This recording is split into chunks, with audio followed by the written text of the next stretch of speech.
Hi, good evening, all. Good evening മാം. Voice ഒക്കെ clear ആണല്ലോ അല്ലേ? യെസ് ക്ലിയർ ആണ്. Yes, yes. Good evening. എല്ലാവർക്കും സുഖാണെന്ന് വിചാരിക്കുന്നു. നെറ്റ്വർക്ക് ഇഷ്യൂസ് ആർക്കെങ്കിലും ഒക്കെ ഉണ്ടെങ്കിൽ എന്താണ് മഴയൊക്കെ ആയതുകൊണ്ട് കുറച്ച് ബുദ്ധിമുട്ടുകളൊക്കെ ഉണ്ടാവുമായിരിക്കും അല്ലേ? അതുകൊണ്ടായിരിക്കും ആൾക്കാർ ജോയിൻ ചെയ്യുന്നു വിചാരിക്കുന്നു. വിമ്പിൾ അക്കാദമി സംഘടിപ്പിക്കുന്ന സ്റ്റുഡൻസ് ആൻഡ് പാരന്റ് വെബിനാർ സീരീസിലേക്ക് എല്ലാവർക്കും സ്വാഗതം. എൻ്റെ പേര് ഷെജീല, വിമ്പിൾ അക്കാദമിയിലെ റെമഡിയേറ്റേഴ്സ് കോർഡിനേറ്റർ ആണ്. വിമ്പിൾ അക്കാദമിയിൽ ഇത്തരത്തിലുള്ള ഉപകാരപ്രദമായ ക്ലാസ്സുകൾ കുട്ടികൾക്കും പാരൻസിനും സംബന്ധിച്ചിട്ടുള്ള ഒരുപാട് ക്ലാസ്സുകൾ വരുന്നുണ്ട്. മാക്സിമം അവരിലേക്ക് ഇതൊക്കെ ഷെയർ ചെയ്ത് കൊടുക്കാനായിട്ട് എല്ലാവരും ശ്രദ്ധിക്കുക. നമ്മുടെ ജീവിതത്തിലെ ഏറ്റവും വലിയ വിജയങ്ങൾ പലപ്പോഴും നമ്മുടെ കഴിവ് കൊണ്ട് മാത്രമായിരിക്കില്ല അല്ലെ, നമ്മുടെ സ്വയം അച്ചടക്കം കൊണ്ടും നിർണയിക്കുന്നതാണ്.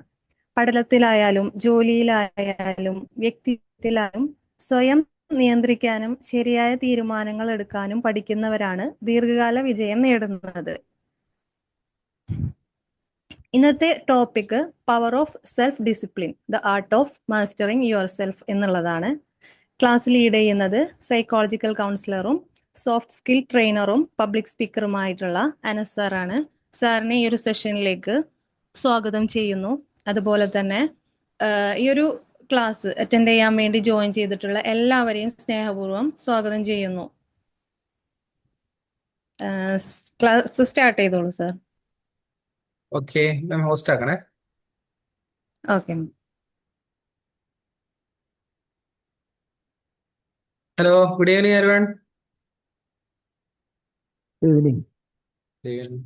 Good evening, sir. എല്ലാവർക്കും സുഖമെന്ന് വിചാരിക്കുന്നു, എല്ലാവരും സേഫ് ആണെന്ന് വിചാരിക്കുന്നു. ഇപ്പൊ കേരളത്തിലെ ന്യൂസൊക്കെ കാണുന്നുണ്ട്. കാരണം ഞാനിപ്പോ സൗദി അറേബ്യയിലാണ് ഉള്ളത്. സൗദി അറേബ്യയിലാണ് ജോയിൻ ചെയ്തിട്ടുള്ളത്.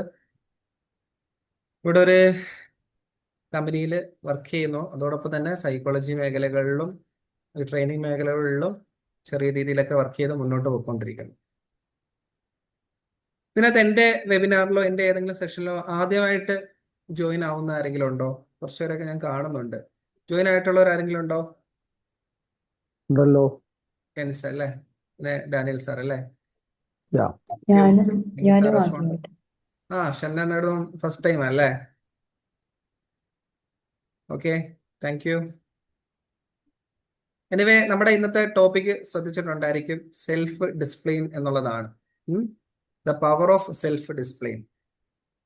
സെൽഫ് ഡിസിപ്ലിൻ എന്ന് പറയുമ്പോൾ എന്താണ് നിങ്ങൾക്ക് അതിന് കൊടുക്കാൻ പറ്റുന്ന ഒരു പ്രവചനം എന്താണ്? വേണു സാർ ജോയിൻ ആയിട്ടുണ്ടോ?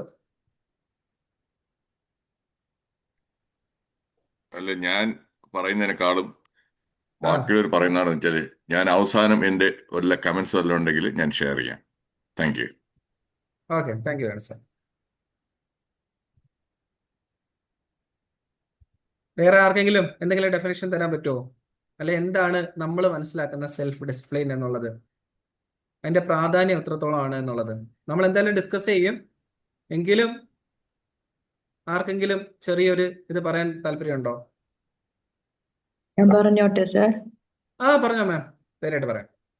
നമ്മള് ജീവിതത്തില് സ്വയം പാലിക്കേണ്ട ചില മര്യാദകളും പ്രവർത്തനങ്ങളും, അതിനല്ലേ നമ്മള് സെൽഫ് ഡിസിപ്ലിൻ എന്ന് പറയുന്നത്. യെസ്, താങ്ക് യു ഷംന മാം. നമ്മൾ ജീവിക്കുമ്പോൾ നമ്മൾ പാലിക്കേണ്ട ചില മര്യാദകളും ചില പ്രവർത്തികളും ഒക്കെയാണെന്ന് അല്ലേ? വളരെ കറക്റ്റ് ആണ്. നമുക്ക് പല രീതിയിലുള്ള കഴിവുകളും നമുക്ക് ദൈവം തന്നിട്ടുണ്ട്, അല്ലെന്നുണ്ടെങ്കിൽ നമ്മുടെ പ്രപഞ്ച സൃഷ്ടാവ് തന്നിട്ടുണ്ട് അല്ലെ? അപ്പൊ അതില് നമ്മൾ തന്നിട്ടുള്ള കഴിവുകൾ പ്രയോജനപ്പെടുത്താത്ത എത്രയോ ആൾക്കാർ നമ്മുടെ ചുറ്റിനുമുണ്ട്. ഒരുപാട് പേരുണ്ട്. ഇവർക്കൊക്കെ എന്തുകൊണ്ടാണ് ആ ഒരു കഴിവ് തിരിച്ചറിയാൻ പോലും പറ്റാത്ത ഒരു സാഹചര്യങ്ങളൊക്കെയാണ് നമുക്ക് ചുറ്റിലും ഉള്ളവർ കാണുന്നത്. ചിലപ്പോൾ എൻ്റെ ഒരു സറൗണ്ടിങ്ങിൽ ഞാൻ ഇന്ന് നോക്കുമ്പോൾ എനിക്ക് തിരിച്ചറിയാൻ പറ്റും, കഴിവുകളുണ്ട്, പക്ഷെ അത് തിരിച്ചറിയുന്നില്ല, അതിനൊരു പ്രോപ്പർ ആയിട്ടുള്ള ഗൈഡൻസോടുകൂടി മുന്നോട്ട് പോകുന്നില്ല. ഈ ഒരു സിറ്റുവേഷൻസിൽ നമുക്ക് കാണാൻ സാധിക്കുന്നതെന്ന് പറയുന്നത്, അവർ ലൈഫിൽ സക്സസ് ആവാൻ വേണ്ടി കുറേയേറെ പരാജയപ്പെടുന്നു. അതേപോലെ നിങ്ങളുടെ ചുറ്റിനും ഓരോ ആൾക്കാരെ നോക്കിക്കഴിഞ്ഞാൽ നമുക്ക് ഇതേപോലെ ഒരുപാട് ആൾക്കാരെ കാണാൻ സാധിക്കും. ഇതിന്റെയൊക്കെ മെയിൻ പ്രോബ്ലം എന്ന് പറയുന്നത് സെൽഫ് ഡിസിപ്ലിൻ ഇല്ലാത്തതിന്റെ കാരണത്താലാണ്. അതായത് ഇതിനകത്ത് സച്ചിൻ ടെണ്ടുൽക്കറിനെ അറിയാത്ത ആരെങ്കിലും ഉണ്ടോ? സച്ചിൻ ടെണ്ടുൽക്കർ അല്ലെ വിരാട് കോഹ്ലി അറിയാവുന്നവരായിരിക്കും അല്ലേ? അറിയത്തില്ലേ? അല്ലെ മെസ്സി, റൊണാൾഡോ? ക്രിക്കറ്റിൽ താല്പര്യമില്ലെങ്കിൽ ഫുട്ബോളിലേക്ക് വരാം. ഏതെങ്കിലും മേഖലകളിലായിക്കോട്ടെ, ഈ ഒരു സ്പോർട്സ് മേഖലകളിൽ എടുത്താൽ പോലും ഇതിൽ നമുക്ക് പരിചയപ്പെടുന്ന അല്ലെ നമുക്ക് പരിചയമുള്ള പല ആൾക്കാരുണ്ട് അല്ലെ? അപ്പൊ ഇവരൊക്കെ ലൈഫിൽ കഴിവില്ലാത്തവരാണോ? അല്ല, അവർക്കൊക്കെ കഴിവുണ്ട്. ഇവരെയൊക്കെ ട്രെയിൻ ചെയ്യിപ്പിക്കുന്ന ആരാ? സച്ചിനെ ട്രെയിൻ ചെയ്യിപ്പിക്കുന്നത് ആരാ? ഇന്ത്യൻ ടീമിൽ ഒരു കോച്ച് ഉണ്ട് അല്ലെ? ആ ഒരു കോച്ച് ആയിരിക്കും ഇവർക്ക് ട്രെയിനിങ് കൊടുക്കുന്നത്. പക്ഷെ ആ കോച്ചിന് ചിലപ്പോൾ നമുക്ക് ആ കോച്ചിനെ അറിയത്തില്ല. അതേസമയം ഈ കളിക്കാരെ നമുക്കറിയാൻ പറ്റും. കാരണം എന്തുകൊണ്ടാ? ഈ കളിക്കാരെക്കാട്ടിലും ഈ സച്ചിന്റെ കോച്ചിന് സച്ചിനെക്കാട്ടിലും നല്ലപോലെ കളിക്കാനൊന്നും അറിയില്ല. പക്ഷെ സച്ചിനാണ് എപ്പോഴും കോച്ചിന് ആവശ്യമുള്ളത്. എന്തുകൊണ്ടാ? നിങ്ങൾ ആൻസർ തെറ്റിക്കൊള്ളേ, അല്ലെങ്കിൽ നിങ്ങൾ ജസ്റ്റ് പറഞ്ഞോളൂ കേട്ടോ. നിങ്ങൾക്ക് അങ്ങനെ കാര്യം തിരിച്ചൊരു റെസ്പോൺസ് കിട്ടുമ്പോഴേ നമുക്കും അങ്ങോട്ട് പറയാൻ എന്തെങ്കിലും ഒരു ഇത് വരത്തുള്ളൂ. ഇതൊരു ജസ്റ്റ് ഒരു ഞാൻ വന്നിരിക്കുന്ന 1 മണിക്കൂർ എന്തെങ്കിലുമൊക്കെ സംസാരിച്ചിട്ട് പോകുന്നേക്കാളുപരി നമുക്കും നിങ്ങൾക്കും ഷെയർ ചെയ്യാൻ പറ്റുന്ന രീതിയിൽ കുറച്ച് ഡിസ്കഷൻസ് വരണം. ഓക്കെ, മിൻഷിയ ക്വസ്റ്റ്യൻ പറഞ്ഞത് ഒന്നുകൂടെ ആവർത്തിക്കാമോ? ക്വസ്റ്റ്യൻ ഒന്നുകൂടെ ആവർത്തിക്കാം. സച്ചിന്റെ കോച്ചിന് അല്ലെങ്കിൽ വിരാട് കോഹ്ലിയുടെ കോച്ചിന് അല്ലെങ്കിൽ റൊണാൾഡോയുടെ കോച്ചിന് ഇവരെയൊക്കെ കാട്ടിലും നല്ലോണം കളിക്കാൻ അറിയാവോ? ഇല്ല. പക്ഷേ അങ്ങനെയുള്ള ഒരു വ്യക്തിയെ എന്തുകൊണ്ട് ഇവർ കോച്ചായിട്ട് വെക്കുന്നു? അതിന്റെ യഥാർത്ഥ കാരണം എന്താണ്? അല്ലെ അതിന്റെ പിന്നിൽ എന്താണ് നിങ്ങൾക്ക് പറയാനുള്ളത്? അവര് കൃത്യമായ ഒരു പരിശീലനം കൊടുക്കുന്നുണ്ടാവാം. കൃത്യമായ പരിശീലനം കൊടുക്കുന്നുണ്ട് അല്ലെ? Ummu Salma, thank you. കൃത്യമായ പരിശീലനം അവർക്ക് ലഭിക്കുന്നുണ്ട്. എന്തുകൊണ്ടാണ് ഇവർക്ക് ഈ ഒരു പരിശീലനം വേണ്ടത്? അവരൊക്കെ കാട്ടിൽ നല്ലോണം കളിക്കുന്നതല്ലേ? പിന്നെ എന്തിനാ എനിക്ക് അതിനൊരു പരിശീലനം തരേണ്ട ആവശ്യം എന്താ? അവരുടെ അവർക്ക് ക്യാപ്റ്റൻ വേണം, അവർക്കൊരു ലീഡർ. അവർക്കൊരു ലീഡർ വേണം. ആ, വേറെ അവരുടെ അവരുടെ കഴിവ് കണ്ടെത്തിയിട്ട് അതിനെ കോച്ച് ചെയ്യുക, അതിനെ Okay. പ്രൊമോട്ട് ചെയ്യുക എന്നുള്ള ഒരു ജോലിയാണ്. അതിനെ പ്രൊമോട്ട് ചെയ്യുന്നു. Thank you. അതെ. താങ്ക് യു ഷംല മാം. അതുപോലെ നിശ്ചയ പറഞ്ഞ കൺസിസ്റ്റൻസി കീപ്പ് ചെയ്യാൻ അല്ലേ? അതെ. ഇപ്പൊ ഇവര് അവരുടെ പ്രൊഫഷനിൽ അവർ മുന്നോട്ട് പോയിക്കൊണ്ടിരിക്കുമ്പോൾ എവിടെങ്കിലൊക്കെ വെച്ചിട്ട് ചില വീഴ്ചകൾ വരുത്താം. ചിലപ്പം ഫസ്റ്റ് വേൾഡ് ആവും, അല്ലെങ്കിൽ അവര് വർക്ക് ചെയ്യുന്ന മേഖലകളിൽ അല്ലെങ്കിൽ അവർ ഇടപെടുന്ന സ്പോർട്സ് മേഖലകളിലായാലും അവർക്കും വീഴ്ചകൾ സംഭവിക്കാം. അപ്പൊ ആ വീഴ്ചകളെ ചൂണ്ടിക്കാണിച്ചുകൊണ്ട് ഇതാണ് നിങ്ങളുടെ മിസ്റ്റേക്ക് എന്ന് പറഞ്ഞ് തിരുത്തി മുന്നോട്ട് കൊണ്ടുവരാൻ വേണ്ടിയിട്ട് അവർക്ക് പ്രോപ്പർ ആയിട്ടുള്ള ഒരു ട്രെയിനർ കാണും, അല്ലെങ്കിൽ ഒരു കോച്ച് കാണും അല്ലെ? അപ്പൊ ആ ഒരു കോച്ചിന്റെയോ ട്രെയിനറിന്റെയോ സഹായത്തോടു കൂടിയാണ് അവർ അവരുടെ കരിയർ മുന്നോട്ട് ബിൽഡ് ചെയ്യുന്നത്. അതേപോലാണ് നമ്മൾക്ക് ലൈഫിലും നമുക്ക് സ്വന്തമായിട്ട് തന്നെ നമുക്കൊരു ഡിസിപ്ലിൻ ഉണ്ടാക്കിയെടുക്കണം. കാരണം എന്തിനാണ്? നമ്മുടെ പ്രോബ്ലംസുകൾ നമുക്ക് കഴിവുണ്ടായിരിക്കും, പക്ഷെ ഈ കഴിവുകൾ തിരിച്ചറിഞ്ഞിട്ട് അല്ലെങ്കിൽ ഈ കഴിവുകളിൽ എന്തെങ്കിലും എഫർട്ടുകൾ ഞാൻ എടുക്കുന്നില്ല എങ്കിൽ ആ കഴിവ് എനിക്ക് ഉണ്ടായിട്ട് യാതൊരു പ്രയോജനമില്ല. ഉദാഹരണം, ഒരു സ്പോർട്സ് കാർ, നല്ല കാറാണ്, കാണാൻ നല്ല ഭംഗിയുണ്ട്, എല്ലാ കാര്യങ്ങളും ഉണ്ട്. ഇതിന് സ്റ്റിയറിംഗ് വർക്കിംഗ് അല്ല, അല്ലെങ്കിൽ അതിന്റെ കാറിന്റെ ബ്രേക്ക് പ്രോപ്പർ അല്ല എങ്കിൽ അതിന് പ്രോപ്പർ കൺട്രോൾ കിട്ടുമോ? അതിനുദ്ദേശിക്കുന്ന റിസൾട്ടിൽ നമുക്ക് അത് യൂസ് ചെയ്യാൻ പറ്റുമോ? ഇല്ല. അതേപോലെ എത്ര ഭംഗിയുള്ള ഒരു കാര്യമാണെങ്കിലും അതിനൊരു പ്രോപ്പർ ഒരു ഡിസിപ്ലിൻ ഉണ്ടായാൽ മാത്രമേ നമുക്ക് മുന്നോട്ട് പോകാൻ പറ്റുള്ളൂ. അതേപോലെയാണ് നമ്മൾ ഓരോരുത്തരും, നമ്മുടെ മക്കളായാലും ശരി, നമ്മളായാലും ശരി, നമ്മുടെ ലൈഫിൽ ഒരു പ്രോപ്പർ സെൽഫ് ഡിസിപ്ലിൻ ഇല്ല എങ്കിൽ നമ്മുടെ ലൈഫ് മുന്നോട്ട് പോകുന്നതിൽ ഒരു അർത്ഥവും ഇല്ല എന്ന് തന്നെ പറയാം. ഓക്കെ, അപ്പൊ ഞാൻ നിങ്ങൾക്കൊരു സ്ക്രീൻ ഷെയർ ചെയ്യാൻ ആഗ്രഹിക്കുന്നുണ്ട്. നമ്മുടെ ഈ ഒരു ടോപ്പിക്കിൽ കുറച്ചും കൂടെ ഡീറ്റെയിൽ ആയിട്ട് നമുക്ക് നോക്കാൻ വേണ്ടിയിട്ട് ഒരു സ്ക്രീൻ ഷെയർ ചെയ്യാണ്. നിങ്ങൾക്ക് കാണാൻ സാധിക്കുന്നുണ്ടോ?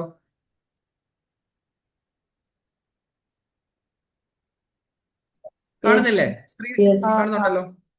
ഓക്കെ, എന്തെങ്കിലും സൗണ്ട് എന്റെ വോയിസിനകത്തോ അതുപോലെ എന്റെ വിഷ്വലിനകത്തോ എന്തെങ്കിലും പ്രോബ്ലംസ് ഉണ്ടെങ്കിൽ ഓപ്പൺ ആയിട്ട് പറയാട്ടോ. Okay, the power of self discipline എന്നുള്ള ടോപ്പിക്കാണ് നമ്മൾ നോക്കാൻ പോകുന്നത്. ഓൾറെഡി ഞാൻ നിങ്ങളെ സൂചിപ്പിച്ചു. അതില് എന്തിനാണ് നമ്മൾ സെൽഫ് ഡിസിപ്ലിൻ എന്നുള്ളത്? നമ്മുടെ ഗോളുകൾ അച്ചീവ് ചെയ്യാൻ നമുക്കോ നമ്മുടെ കുട്ടികൾക്കോ. നമ്മൾ ഈ ഒരു സെക്ഷൻസ് നമ്മൾ ഇന്ന് വെച്ചപ്പം നമ്മൾ ഓൾറെഡി നമ്മൾ പ്ലാൻ ചെയ്ത് കുട്ടികൾക്ക് കൂടെ വേണ്ടിയിട്ടായിരുന്നു. അപ്പൊ ഇതിനകത്ത് കുട്ടികളെ അപേക്ഷിച്ച് കൂടുതലും പാരന്റ്സ് ആണ് ഉള്ളത്. അതുകൊണ്ട് നമുക്ക് പാരന്റ്സിനെ പ്രാധാന്യം മുൻഗണന കൊടുത്തുകൊണ്ട് നമുക്ക് പറയാം.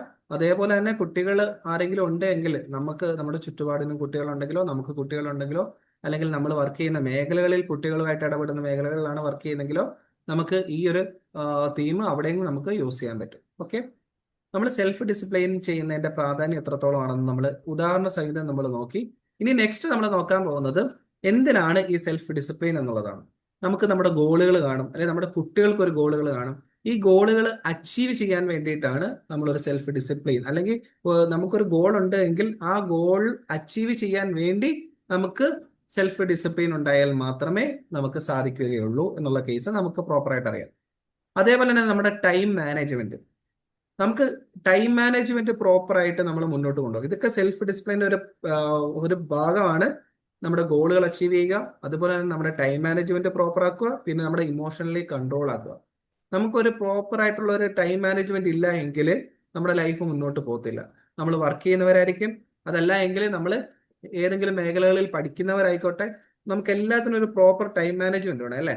നമ്മൾ വർക്ക് ചെയ്യുന്ന മേഖലകളിൽ കറക്റ്റായിട്ട് 9 മണിക്ക് ഡ്യൂട്ടിക്ക് കയറണം, അല്ലെ 10 മണിക്ക് ഡ്യൂട്ടിക്ക് കയറണം, അല്ലെ നമ്മൾ ജോലിക്ക് അല്ലെ നമ്മൾ പഠിക്കുന്ന സ്ഥാപനത്തിൽ സ്കൂളിലായാലും കോളേജിലായാലും കറക്റ്റ് 9 മണിക്ക് ക്ലാസ് സ്റ്റാർട്ട് ചെയ്യും, 4 മണിക്ക് ക്ലാസ് കഴിയും.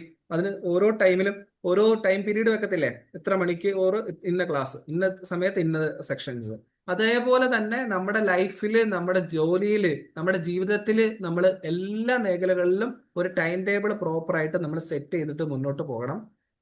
ടൈം മാനേജ്മെന്റിന്റെ കേസ് ഒരുപാട് സ്ഥലങ്ങളിൽ യൂട്യൂബിലായാലും ശരി, ഇതേപോലുള്ള വെബിനാറുകളിലൊക്കെ നമുക്ക് അതിന്റെ ക്ലാസ്സുകളൊക്കെ കിട്ടുന്നതാണ്. പക്ഷെ ക്ലാസ്സുകളൊക്കെ കിട്ടുന്നുണ്ട്, പക്ഷെ നമ്മൾ പ്രോപ്പറായിട്ട് ഒരു ടൈം മാനേജ്മെന്റ് കീപ്പ് ചെയ്തിട്ടാണോ നമ്മൾ മുന്നോട്ട് പോകുന്നത്? എത്ര പേരുണ്ട് ഇതിനകത്ത് പ്രോപ്പറായിട്ട് ടൈം മാനേജ്മെന്റ് കീപ്പ് ചെയ്തിട്ട് മുന്നോട്ട് പോകുന്നവര്? കുറേയേറെ ആൾക്കാർ പോകുന്നുണ്ടായിരിക്കാം. എനിവൺ റെസ്പോണ്ട് ചെയ്യാവോ? ചാറ്റിലൂടെ റെസ്പോണ്ട് ചെയ്താലും മതി. വേണു സാറ് പറഞ്ഞിട്ടുണ്ട്, വേണു സാറ് പ്രോപ്പറായിട്ട് ടൈം മാനേജ്മെന്റ് കീപ്പ് ചെയ്തിട്ടാണ് മുന്നോട്ട് പോകുന്നത്. സാറിന് അതുകൊണ്ട് അതിന് റിസൾട്ട് കിട്ടുന്നില്ലേ? ഒരു പ്രോപ്പർ ടൈം മാനേജ്മെന്റ് കീപ്പ് ചെയ്യുന്നതുകൊണ്ട് റിസൾട്ട് കിട്ടുന്നുണ്ടോ ഇല്ലയോ? സാറിനോ? അനാസ് ജി, ഇവിടത്തെ പറഞ്ഞോ നിങ്ങൾ സാർ. നടത്തുന്ന ഈ വെബിനാറിൽ ആ ആ 7 മണിക്ക് ഷാർപ്പായിട്ട് കയറുന്നത് ഞാൻ ശ്രദ്ധിച്ചിട്ടുണ്ട്. ഒരാളാണ്. ഡെഫിനറ്റ് സാറിന് ആയിട്ട് ഞാൻ ഞാൻ ശ്രദ്ധിച്ചിട്ടുണ്ട്. അത് തന്നെയാണ്, അതാണ് ടൈം മാനേജ്മെന്റ് ഏറ്റവും. ഇതിനപ്പുറം വേറെ ഒന്നുമില്ല. ആ എക്സാമ്പിൾ അതിന് റിയൽ വലിയൊരു ലൈഫിൽ എക്സാമ്പിൾ കാണിക്കുന്ന ആണ്. ഒരാളാണ് ഞാൻ. യെസ്.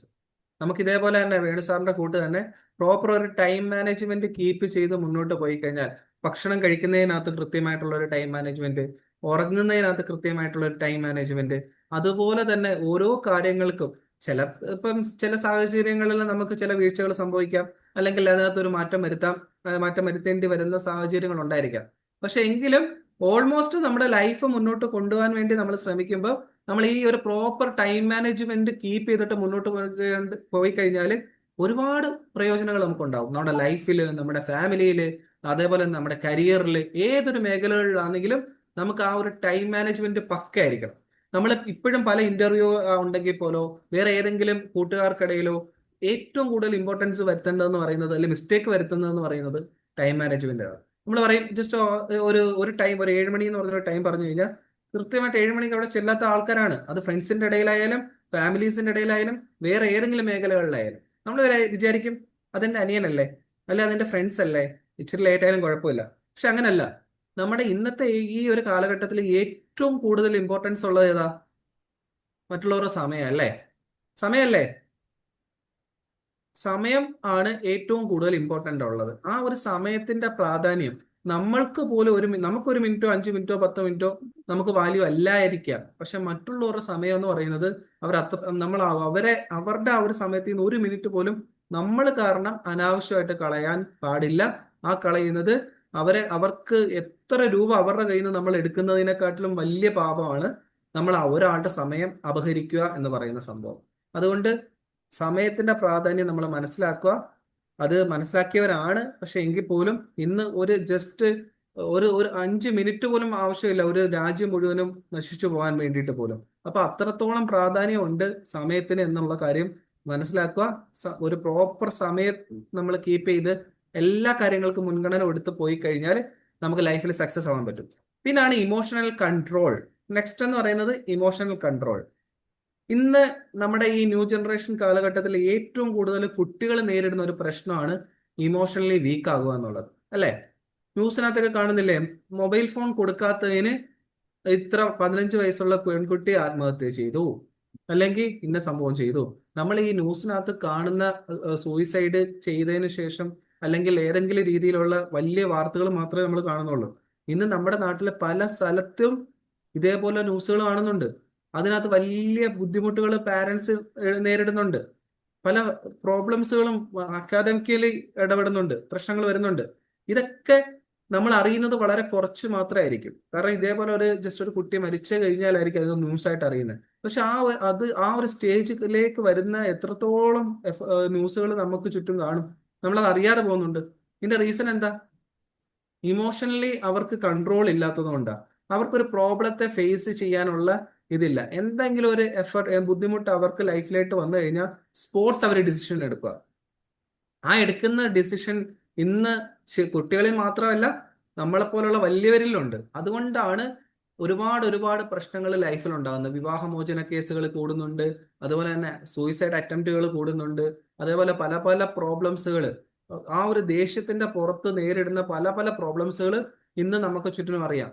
നമുക്ക് ഓരോ പ്രശ്നം നേരിടുമ്പോൾ നമ്മൾ ന്യൂസിനകത്ത് വായിക്കാം 50 പൈസ അല്ലെങ്കിൽ ചില്ലറ കൊടുത്തില്ല, അല്ലെങ്കിൽ ഏതെങ്കിലും ഒരു കാര്യങ്ങൾക്ക് പ്രോപ്പറായിട്ട് ജസ്റ്റ് സംഭവം കിട്ടിയില്ല. ഞാൻ എടുത്തു പറയുന്നില്ല, അതിന്റെ പേരിലായിരിക്കും ഒരു പരിചയവും ഇല്ലാത്ത അല്ലെങ്കിൽ ഒരു വ്യക്തിവൈരാഗവും ഇല്ലാത്ത ആൾക്കാരെയൊക്കെ കുത്തിക്കൊല്ലുന്നു. കണ്ടിട്ടില്ലേ? ഒരു പ്രോബ്ലം അവർ തമ്മിൽ കാണത്തില്ല, മുന്നേ യാതൊരു വിധ പരിചയവും കാണത്തില്ല. ചെറിയൊരു എന്തെങ്കിലും ഒരു പ്രശ്നത്തിന്റെ പേരിൽ അന്നേരം ഒന്ന് വഴക്കിടുമായിരിക്കും, ജസ്റ്റ് എന്തെങ്കിലും ഒന്ന് സംസാരിക്കുമായിരിക്കും. ഓൺ ദ സ്പോട്ടിൽ അവിടെ വെച്ച് ഒരു കൊലയിലേക്ക് വരെ എത്തിക്കുന്ന ഒരു സീനറി നമ്മൾ ഇന്ന് കണ്ടുകൊണ്ടിരിക്കുന്നു. അതേപോലെ തന്നെ വർഷങ്ങളോളം നമ്മൾ ഒരു കപ്പിൾ അല്ലെങ്കിൽ ഒരു ഹസ്ബൻഡ് വൈഫ് ഒരുപാട് വർഷങ്ങളോളം അവർ തമ്മിൽ നല്ല സ്നേഹത്തോടെ ജീവിച്ച് മുന്നോട്ട് പോകുമ്പോൾ ഹസ്ബൻഡ് വൈഫും ഒക്കെ ആകുമ്പോൾ ചിലപ്പോൾ വഴക്കുകളൊക്കെ ഇടും. അതിന്റെ ഏതെങ്കിലും ഒരു വഴക്കിടുന്ന സമയത്ത് കൺട്രോൾ പോയതിനു ശേഷം അവിടെ ഒരു വലിയൊരു പ്രോബ്ലംസ് സംഭവിക്കുന്നത് നമ്മൾ ന്യൂസിൽ കണ്ടിട്ടുണ്ട്. പക്ഷെ അവരൊക്കെ ഇന്ന് റിഗ്രറ്റ് അടിക്കുന്നുണ്ടായിരിക്കാം. പക്ഷെ കാര്യമുണ്ടോ? ഇതൊക്കെ എന്തുകൊണ്ടാ? നമ്മൾ ഇമോഷണലി വീക്ക് ആവുന്നത് കൊണ്ട്, നമുക്കൊരു പ്രോപ്പർ കൺട്രോൾ ഇല്ലാതെ പോകുന്നത് കൊണ്ട്. അപ്പൊ നമ്മൾ ഇമോഷണലി കൺട്രോൾ ആവണമെങ്കിൽ നമ്മൾ എന്ത് ചെയ്യണം? ആ സ്പോട്ടിലല്ല ചെയ്യേണ്ടത്. അതിന് മുമ്പേ നമ്മൾ ഒരു നല്ല ലൈഫ് സ്ട്രക്ചർ ആയിട്ട് കൊണ്ടുപോവുക, ഒരു പ്രോപ്പർ ഡിസിപ്ലിൻ ആയിട്ട് കൊണ്ടുപോവുക. അപ്പം നമുക്ക് ഇമോഷണലി ഒരു വീക്ക് ആവുന്ന ടൈമിൽ പോലും ഇങ്ങനെ ഒരു സിറ്റുവേഷൻ വന്നാൽ ഞാൻ ഇങ്ങനെയാണ് ചെയ്യേണ്ടതെന്ന് നേരത്തെ മുൻകൂട്ടി ഞാൻ മനസ്സിലാക്കി വെച്ചിട്ടുണ്ട്. അപ്പം ഞാൻ പീസ്ഫുൾ ആവുക, അല്ലെ ഞാൻ ഏത് കാര്യത്തിലാണോ ഞാൻ ഇമോഷണലി വീക്ക് ആവുന്ന ആ ഒരു സാഹചര്യത്തോടോ ആ ഒരു സിറ്റുവേഷനിൽ നിന്ന് ഞാൻ മാറി നിൽക്കുക. കുറച്ച് കഴിഞ്ഞതിന് ശേഷം അതെനിക്ക് മാറി വരാം, അതുവരെ ഞാനൊന്ന് കുറച്ച് മാറി നിൽക്കുക എന്നുള്ളൊരു ചിന്തയൊക്കെ നമുക്ക് മുൻകൂട്ടി കൊണ്ടുവരിക എന്നുള്ളതാണ് ഇമോഷണലി കൺട്രോൾ ആവുന്നത്. ഈ ഇമോഷണലി കൺട്രോൾ ആകുക എന്നുള്ളതിനെ കുട്ടികളിലേക്ക് നമ്മൾ കൊണ്ടുവരികയാണെങ്കിൽ ഈ എക്സാം ഫിയർ ഒക്കെ അവിടെ വരുന്നതാണ്. കുട്ടികൾ എക്സാം എഴുതുന്ന ടൈമിലായിരിക്കും അവർക്ക് ജസ്റ്റ് ക്വസ്റ്റ്യൻ പേപ്പർ കയ്യിലോട്ട് കിട്ടുമ്പോൾ അയ്യോ ഇതിന്റെ ക്വസ്റ്റ്യൻസ് ഒക്കെ നോക്കുമ്പോഴത്തേക്കും ഭയങ്കര ബുദ്ധിമുട്ടുള്ള ചോദ്യമായിരിക്കും. ചിലപ്പോൾ ഫസ്റ്റ് ക്വസ്റ്റ്യൻ നോക്കി കുഴപ്പമില്ല, സെക്കൻഡ് ക്വസ്റ്റ്യൻ നോക്കി കുഴപ്പമില്ല, തേർഡ് പ്രോബ്ലം, ഫോർത്ത് പ്രോബ്ലം. അപ്പോഴത്തേക്കും ആ എക്സാം ഫുൾ എഴുതാൻ പറ്റാത്ത രീതിയിൽ മൈൻഡ് ഔട്ട് ആവും. ചിലപ്പോൾ ആ ഒരു 3-4 ക്വസ്റ്റ്യൻ മാത്രമേ ആയിരിക്കും പ്രശ്നമുള്ളത്, ബാക്കിയുള്ള കംപ്ലീറ്റ് ക്വസ്റ്റ്യനും നമുക്ക് അറിയാവുന്നതായിരിക്കും. പക്ഷെ അറിയാവുന്ന ക്വസ്റ്റ്യനും കൂടെ ഇത് കാരണം നമ്മുടെ മൈൻഡിൽ പ്രോബ്ലം ആയിട്ട് ആ കുട്ടിക്ക് എഴുതാൻ പറ്റാത്ത ഒരവസ്ഥ വരും. ഇതെന്തുകൊണ്ടാ? ഇമോഷണലി കൺട്രോൾ ഇല്ലാത്തത് കൊണ്ടാണ്. ഈ ഇമോഷണലി കൺട്രോൾ വേണ്ടത്, ഞാൻ ഉദാഹരണം മാത്രമാണ് പറഞ്ഞത്, എക്സാം ഫിയറിന്റെ കേസ്. ഈ എക്സാം ഫിയറുമായിട്ട് ബന്ധപ്പെട്ട് ഈ SLC അതേപോലെ പല എക്സാമുകളൊക്കെ വരുന്ന ടൈമിൽ ഒരുപാട് ആൾക്കാർ, ഇപ്പൊ ഞാൻ ഉൾപ്പെടെയുള്ള പല ആൾക്കാരും എക്സാം ഫിയറിനെ പറ്റി ക്ലാസ്സുകളൊക്കെ എടുക്കുമായിരിക്കും. പക്ഷെ യഥാർത്ഥത്തിൽ ഒരു എക്സാം ഫിയറിന്റെ ക്ലാസ് എടുക്കുകയോ അല്ലെങ്കിൽ എക്സാം ഫിയറിനെ പറ്റി നമ്മൾ മനസ്സിലാക്കിയിട്ട് നമ്മൾ ചെയ്യേണ്ടത് ഈ സെൽഫ് ഡിസിപ്ലിൻ അനുസരിച്ചിട്ട് നമ്മൾ ഇപ്പോഴേ തുടങ്ങണം. മനസ്സിലായോ? അതായത് എന്താണ് ചെയ്യേണ്ടതെന്ന് നമ്മൾ ഇപ്പോഴേ തുടങ്ങണം. എനിക്ക് 1 വർഷം കഴിഞ്ഞിട്ട് ഇന്ന എക്സാം ഉണ്ട്, അല്ലെങ്കിൽ 6 മാസം കഴിഞ്ഞിട്ട് ഇന്ന എക്സാം ഉണ്ട്, ആ എക്സാമിന് ഞാൻ പഠിക്കണം. പഠിച്ചില്ല എന്നുണ്ടെങ്കിൽ ആ ടൈമിൽ ഞാൻ ഇത് ഇമോഷണലി വീക്ക് ആവും, എൻ്റെ മാർക്കുകൾ കുറയും, പല പ്രോബ്ലംസും വരും എന്ന് വിചാരിച്ചിട്ട് ഇപ്പോഴേ ഞാൻ സ്റ്റെപ്പുകൾ എടുക്കുക. ഇപ്പോഴേ നമ്മൾ വെബിനാറുകൾ എക്സാം ഫിയറിനെ പറ്റി കൊടുത്തുകൊണ്ടേ ഇരിക്കുക. അല്ലെങ്കിൽ ആ സമയത്തല്ല നമ്മൾ കൂടുതൽ ക്ലാസ് കൊടുക്കണ്ടെന്നല്ല, ആ സമയത്ത് കൊടുത്തു കഴിഞ്ഞാലും കുറേയേറെ വൈകിപ്പോകും. പലപ്പോഴും 10 ദിവസം 15 ദിവസം മുമ്പൊക്കെ ആയിരിക്കും എക്സാം ഫിയറിനെ പറ്റി ക്ലാസ്സുകളൊക്കെ കുട്ടികൾക്ക് ലഭിക്കുന്നത്, അല്ലെ കുട്ടികൾ അത് ശ്രദ്ധിക്കുന്നത്, അല്ലെ പാരന്റ്സ് ഉൾപ്പെടെ അത് ശ്രദ്ധിക്കുന്ന ആ ടൈമിലായിരിക്കും. പക്ഷെ മുന്നേ നമ്മൾ ഇതിനു വേണ്ടിയിട്ട് പ്രിപ്പറേഷൻസ് എടുത്താൽ മാത്രമേ നമുക്ക് ആ ഒരു ടൈമിൽ പീസ്ഫുൾ മൈൻഡ് ആയിട്ട് നമുക്ക് ആ ഒരു കാര്യങ്ങളൊക്കെ ചെയ്ത് തീർക്കാൻ പറ്റും. ഇത് എക്സാം ഫിയറിന് മാത്രമല്ല, ഏതൊരു കാര്യത്തിലാണോ നമുക്കൊരു പ്രോപ്പർ ഇതായിട്ടുള്ള, ഇപ്പൊ നമ്മുടെ കാര്യം നോക്കുവാണെങ്കിൽ നമുക്കൊരു വീട് വെക്കണം, ഒരു വാഹനം വാങ്ങിക്കണം, അല്ലെങ്കിൽ വേറെ ഏതെങ്കിലും നമ്മളെ മക്കളെ കെട്ടിക്കണം, അങ്ങനെ എന്തെങ്കിലും ഒരു കാര്യങ്ങളൊക്കെ നമുക്ക് നേടിയെടുക്കാനുണ്ട് എങ്കിൽ, നമ്മുടെ ഭാവിയിലേക്ക് നമ്മൾ നേടിയെടുക്കാനുണ്ടെങ്കിൽ ഒരു പ്രോപ്പർ ഡിസിപ്ലിനിലൂടെ കൂടി നമ്മൾ ഇപ്പോഴേ അതിന് സ്റ്റെപ്പുകൾ മുന്നോട്ട് വെക്കുക എന്നുള്ളതാണ് അതിന് ചെയ്യേണ്ട കേസ്. അപ്പം ഈ കാര്യങ്ങളൊക്കെ ക്ലിയർ ആണോ? Emotionally control and time management and achieving ഗോൾസിന്റെ കേസ് ഇത്രയും പറഞ്ഞത് ക്ലിയർ ആണോ? എന്തെങ്കിലും ഡൗട്ട് ഉണ്ടോ ഈ ഒരു പേജില്? ക്ലിയർ ആണ് സർ. ഓക്കെ അല്ലേ? ഓക്കെ ആണ്. Okay, thank you for your response. നമ്മളിപ്പോൾ സെൽഫ് ഡിസിപ്ലിൻ്റെ കേസ് പറഞ്ഞു. നമ്മുടെ ലൈഫിലേക്ക് ഒരു സക്സസ് ആണ് നമ്മൾ സെൽഫ് ഡിസിപ്ലിൻ നമ്മൾ കൊണ്ട് നേടിയെടുക്കുന്നത്. അതായത് നമ്മൾ ലൈഫിലേക്ക് നമ്മുടെ കാര്യങ്ങൾ പെട്ടെന്ന് ഫാസ്റ്റ് ആക്കി അല്ലെങ്കിൽ നമുക്കൊരു വലിയ ബുദ്ധിമുട്ടില്ലാതെ കൊണ്ടുവരാൻ പറ്റുന്നത് ഈ ഒരു സെൽഫ് ഡിസിപ്ലിൻ ആണെന്നുകൊണ്ട് നമ്മൾ മനസ്സിലാക്കാം. ഈ സെൽഫ് ഡിസിപ്ലിൻ എന്ന് പറയുമ്പോഴത്തേക്കും നമ്മൾ വിചാരിച്ചു വെച്ച പോലെ വലിയ വലിയ എഫർട്ടുകൾ എടുക്കുന്നതല്ല, ചെറിയ ചെറിയ സ്റ്റെപ്പുകൾ എടുക്കുക. ആരോൺ ടി ബെക്കിന്റെ അല്ല, അറ്റോമിക് ഹാബിറ്റ്സ് എന്ന് പറഞ്ഞ ജെയിംസ് ക്ലിയറിന്റെ ഒരു ബുക്കുണ്ട്, അറ്റോമിക് ഹാബിറ്റ്സ്. ആ ബുക്ക് വായിച്ചിട്ടുള്ള ആരെങ്കിലും ഉണ്ടോ ഈ കൂട്ടത്തില്? അത്യാവശ്യം ഫേമസ് ബുക്കാണ്, വായിച്ചിട്ടാണോ അല്ലെങ്കിൽ അതിനെപ്പറ്റി അറിയാവുന്നവരായിരിക്കും. എനിവൺ? ആരുമില്ല? വായിച്ചിട്ടുണ്ട് അല്ലേ സീന മാം? അപ്പം അതിനകത്ത് പറയുന്നുണ്ട് വളരെ ക്ലിയർ ആയിട്ട്, നമ്മൾ എന്തെങ്കിലും കാര്യങ്ങൾ നമ്മൾ നേടിയെടുക്കണമെങ്കിൽ നമ്മൾ വലിയ വലിയ സ്റ്റെപ്പുകൾ എടുക്കണമെന്നില്ല, വളരെ ചെറിയ സ്റ്റെപ്പ് എടുത്താലും മതി. ചെറിയ സ്റ്റെപ്പ് എടുത്തെടുത്ത് അത് സക്സസ് ആക്കി അങ്ങനെ മുന്നോട്ട് പോയിട്ട് നമ്മൾ ഏറ്റവും വലിയ എന്താണോ ഡ്രീം അതിലേക്ക് അല്ലെങ്കിൽ ഗോളിലേക്ക് എത്തിച്ചേരുക. താങ്ക് യു സീന മാം. ഞാൻ എപ്പോഴും പറയാറുള്ള ഒരു കേസാണ്, ഞാൻ പല വെബിനാറുകൾ നടത്തുമ്പോഴും പറയും, വീണ്ടും അത് റിപ്പീറ്റ് പറയുക, കാരണം കേട്ടിട്ടില്ലാത്തവരുണ്ടായിരിക്കാം. നിങ്ങൾക്കറിയാവുന്ന കാര്യം തന്നെയാണ്, നമ്മൾ ചെറിയ ചെറിയ സ്റ്റെപ്പുകൾ എടുത്തു കഴിഞ്ഞാൽ നമ്മൾ എൻഡ് ഓഫ് ദ റിസൾട്ട് എന്ന് പറയുന്നത് വലിയ സംഭവമായിരിക്കും. അതിന്റെ ഒരു ഉദാഹരണമാണ് നമ്മളൊരു ബുക്ക് വായിക്കാൻ തീരുമാനിക്കുക എന്നുള്ളത് അല്ലേ. ബുക്ക് വായിക്കാൻ തീരുമാനിക്കുക എന്ന് പറയുമ്പം ചിലപ്പം നമുക്ക് ഇഷ്ടപ്പെട്ട ഒരു ബുക്ക് അല്ലെ ആരെങ്കിലും പറഞ്ഞ പരിചയമുള്ള ഒരു ബുക്ക്, ആ ഒരു ബുക്ക് ചിലപ്പോൾ 600 500 ഒക്കെ പേജ് കാണുമായിരിക്കും.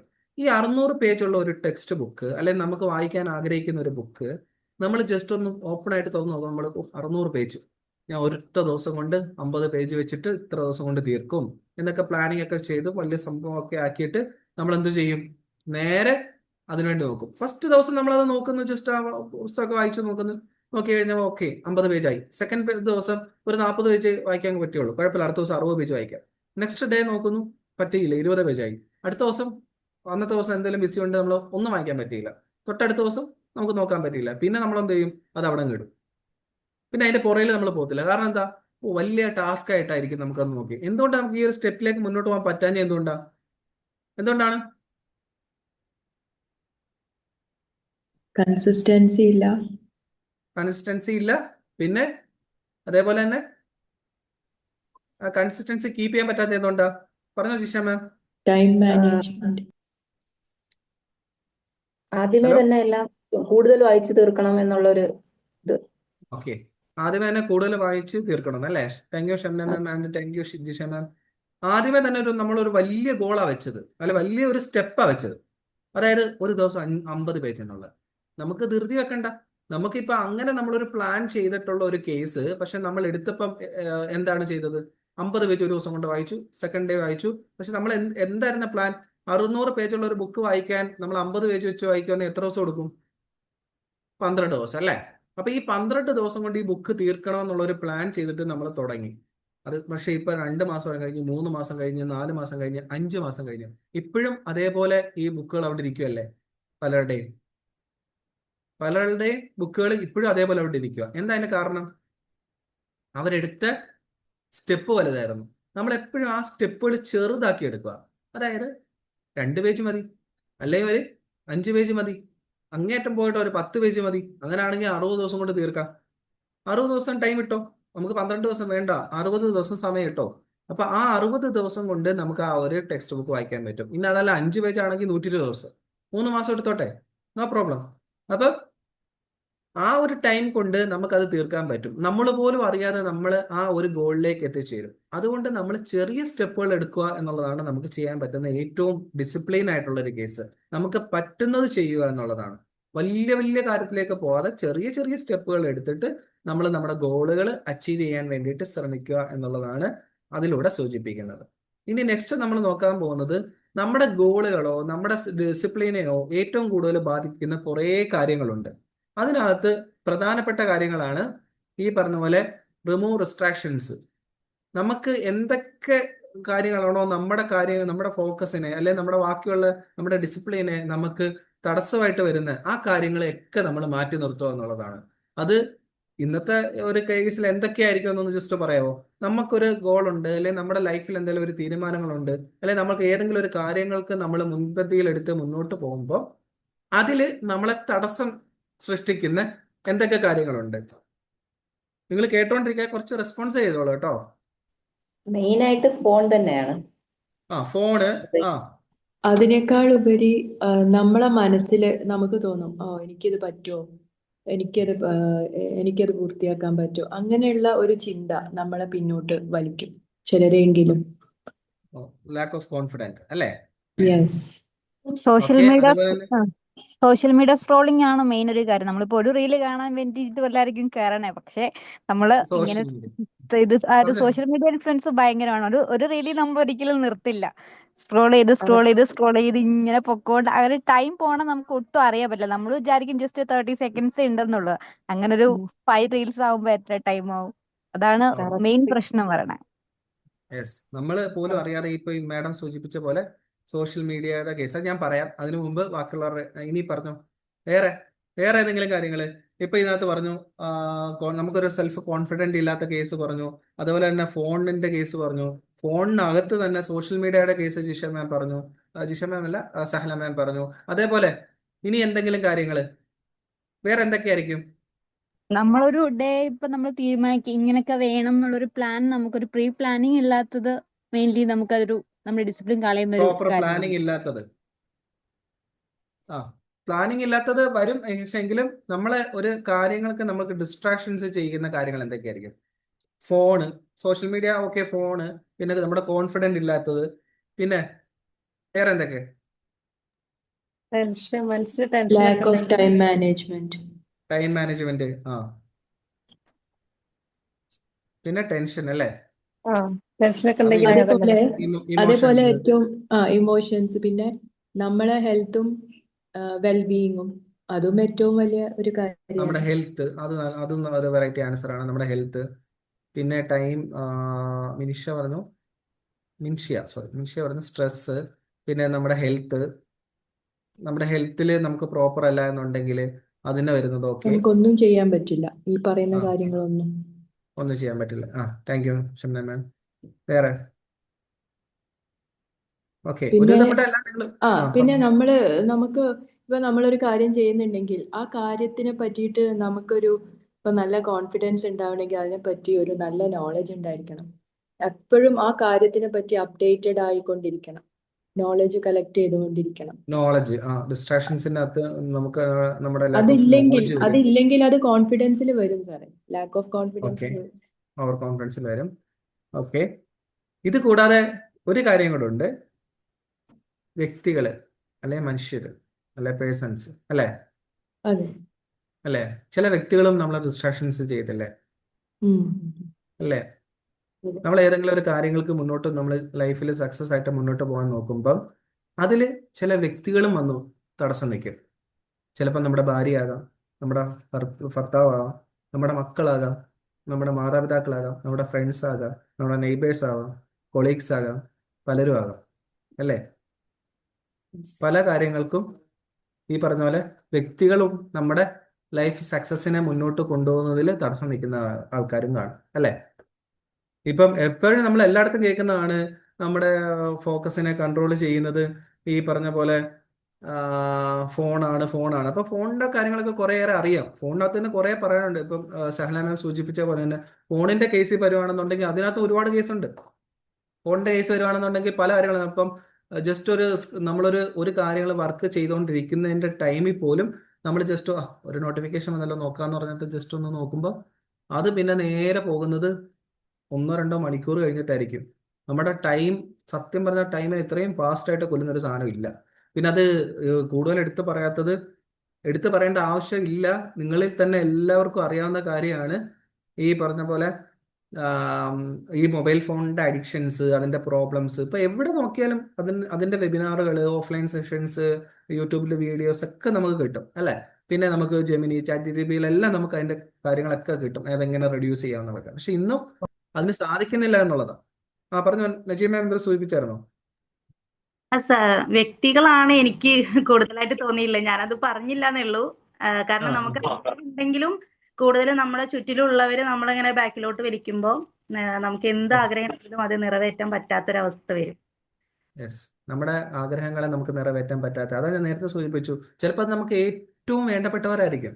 ആ വേണ്ടപ്പെട്ട ആൾക്കാർ കാരണമായിരിക്കും നമ്മുടെ ചില ഡിസ്ട്രാക്ഷൻസ് വരുന്നത്. ഇപ്പൊ നിങ്ങൾ ശ്രദ്ധിച്ചിട്ടുണ്ടോ, നമ്മൾ സ്കൂൾ അല്ലെ കോളേജ് സമയത്തൊക്കെ നമ്മൾ പഠിക്കുന്ന ടൈമിൽ ചില അഫെയർ ഒക്കെ വരുമായിരിക്കും.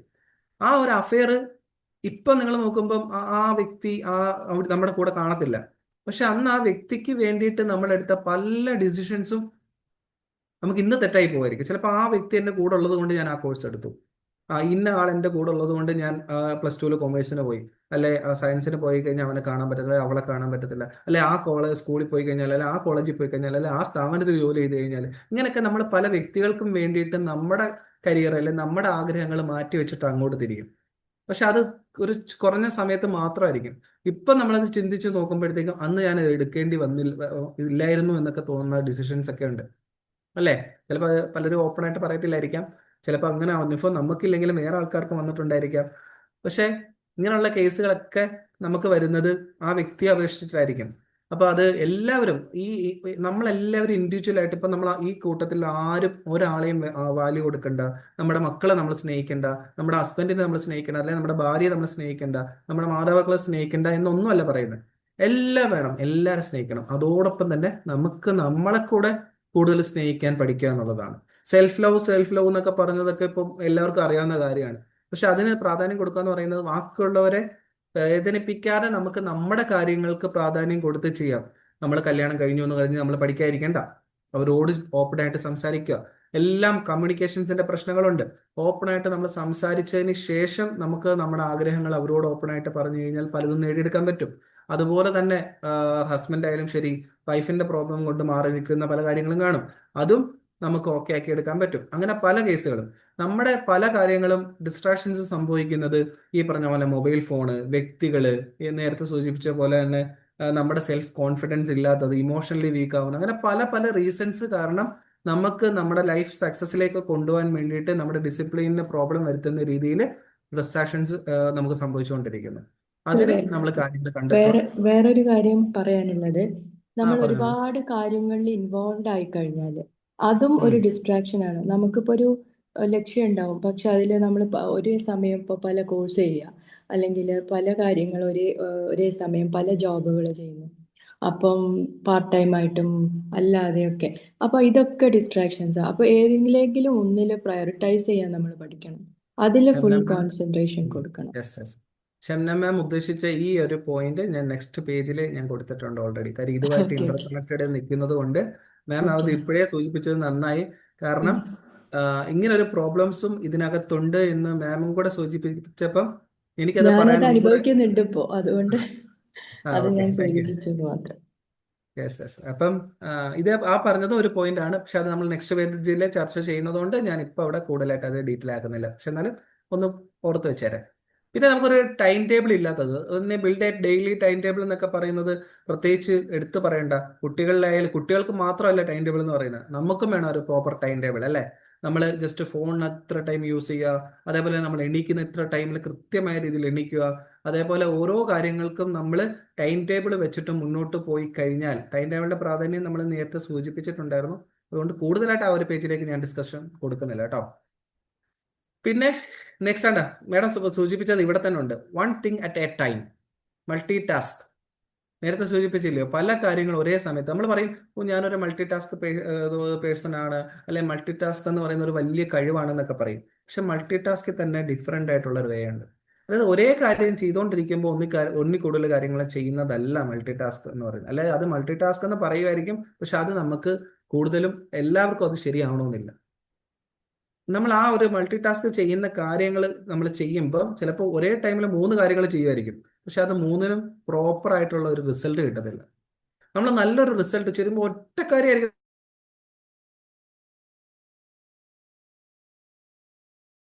ലേഡീസ് ഫുഡ് ഉണ്ടാക്കുന്നൊന്നും പറയാൻ പറ്റത്തില്ല, അത് വലിയ പ്രശ്നമാവും. അതുകൊണ്ട് ജെൻസ് ആയാലും ശരി, ലേഡീസ് ആയാലും ശരി, നെറ്റ് ഓക്കെ അല്ലേ? ഞാൻ പറയുന്നത് കേൾക്കുന്നില്ലേ? ഇടയ്ക്കൊന്ന് സ്റ്റക്ക് ആവുന്നുണ്ട്, പക്ഷെ ഇപ്പൊ കുഴപ്പമില്ല. ഇപ്പൊ കുഴപ്പമില്ലല്ലോ. എനിക്ക് ഇവിടെ ജസ്റ്റ് നെറ്റിന്റെ ഇച്ചിരി ഒരു പ്രോബ്ലം എന്ന് പറഞ്ഞ് കാണിച്ചു, അതൊന്നും ഞാൻ ശ്രദ്ധിച്ചു. ഇതുവരെ പറഞ്ഞല്ലേ കേട്ടല്ലോ. നമ്മള് മൾട്ടി അതെ ടാസ്കിന്റെ കേസ് പറഞ്ഞില്ലേ? ഓക്കെ, മൾട്ടി ടാസ്കിന്റെ കേസിൽ ഞാൻ നേരത്തെ സൂചിപ്പിച്ച പോലെ തന്നെ ജെൻസ് ആയാലും ശരി, ലേഡീസ് ആയാലും ശരി, നമ്മൾ വീട്ടിൽ ഫുഡൊക്കെ ഉണ്ടാക്കാറുണ്ട് അല്ലേ? ചിലപ്പോൾ ഹോട്ടലിൽ നിന്ന് കഴിക്കും, എങ്കിലും വീട്ടിൽ ഫുഡ് ഉണ്ടാക്കുന്ന ഓൾമോസ്റ്റ് ആൾക്കാരൊക്കെ നമ്മൾ വീട്ടിൽ ഫുഡ് ഉണ്ടാക്കുമ്പോൾ നമ്മൾ ഉച്ചയ്ക്ക് നമ്മൾ റൈസിന്റെ കൂടെ അല്ലെങ്കിൽ ചോറിന്റെ കൂടെ നമ്മളൊരു 3-4 കറി ഉണ്ടാക്കിയെന്ന് വെച്ചോ. 3-4 കറി ഉണ്ടാക്കി, മീൻ കറി അല്ലെ ചിക്കൻ കറി അല്ലെങ്കിൽ വേറെ ഏതെങ്കിലും ഉപ്പേരി, പിന്നെ വെജിറ്റബിൾസിന്റെ അങ്ങനെ കുറെ സംഭവങ്ങളൊക്കെ ഉണ്ടാക്കി, പക്ഷെ ഒന്നും കഴിച്ചിട്ട് ടേസ്റ്റ് ഇല്ല. അതേസമയം വേറൊരാള് ചോറിന്റെ കൂടെ ജസ്റ്റ് ഒരു മീൻകറി മാത്രം ഉണ്ടാക്കി, അല്ലെങ്കിൽ ഒരു ചിക്കൻ കറി മാത്രം ഉണ്ടാക്കി, അല്ലെങ്കിൽ ഒന്നും വേണ്ട സാധാ എന്തെങ്കിലും ഒരു വെജിറ്റബിൾ കറി സാമ്പാർ മാത്രം ഉണ്ടാക്കി, ചോറും അതും, പക്ഷെ ടേസ്റ്റ് അതാ. ഇതിനകത്ത് എന്താണ് ഇതിന്റെ പോസിറ്റീവ് ആയിട്ടുള്ള കേസ്?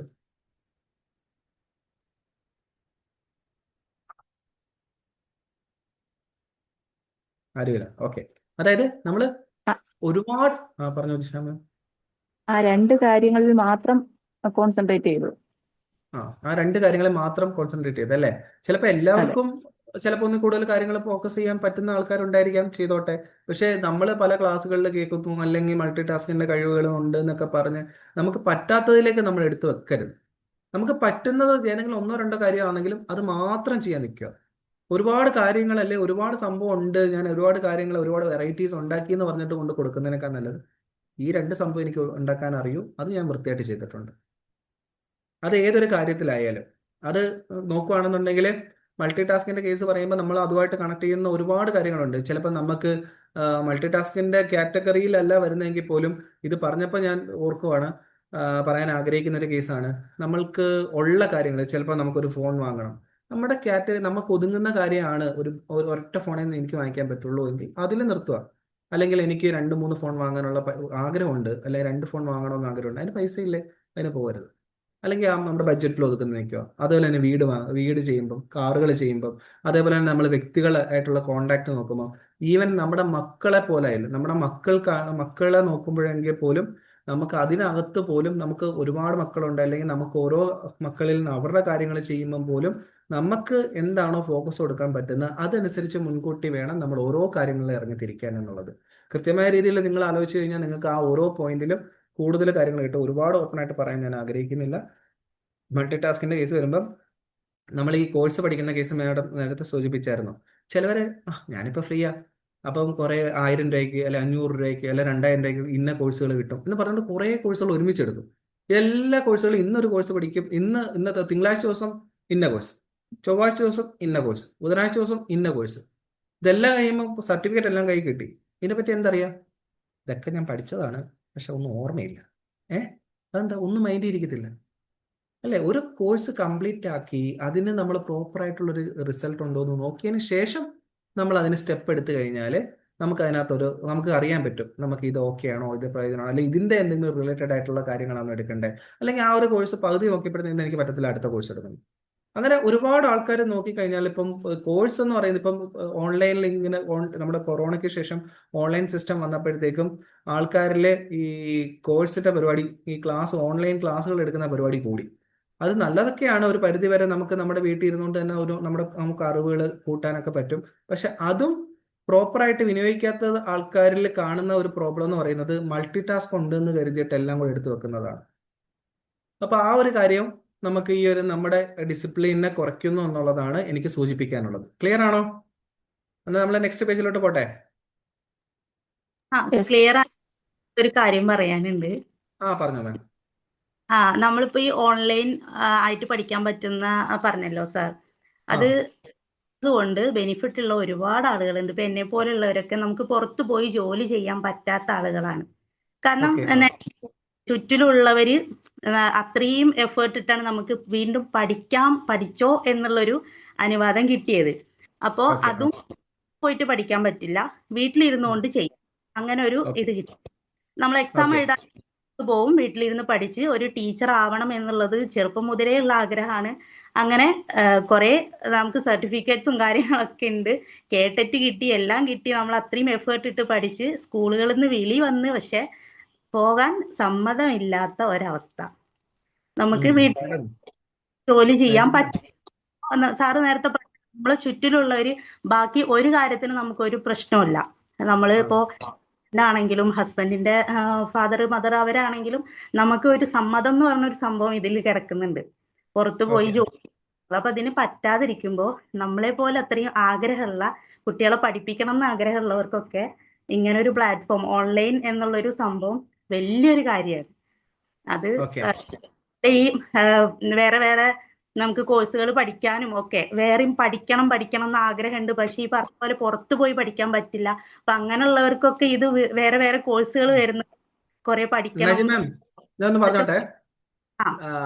ഇപ്പൊ ഞാൻ ഈ ഇന്ന് വർക്ക് ചെയ്യുന്നത് പോലും ഇപ്പൊ ഇവിടെ ഞാനിപ്പോ ഓൺലൈനിൽ ഇരുന്നിട്ടാണ് വെബിനാർ എടുക്കുന്നത്.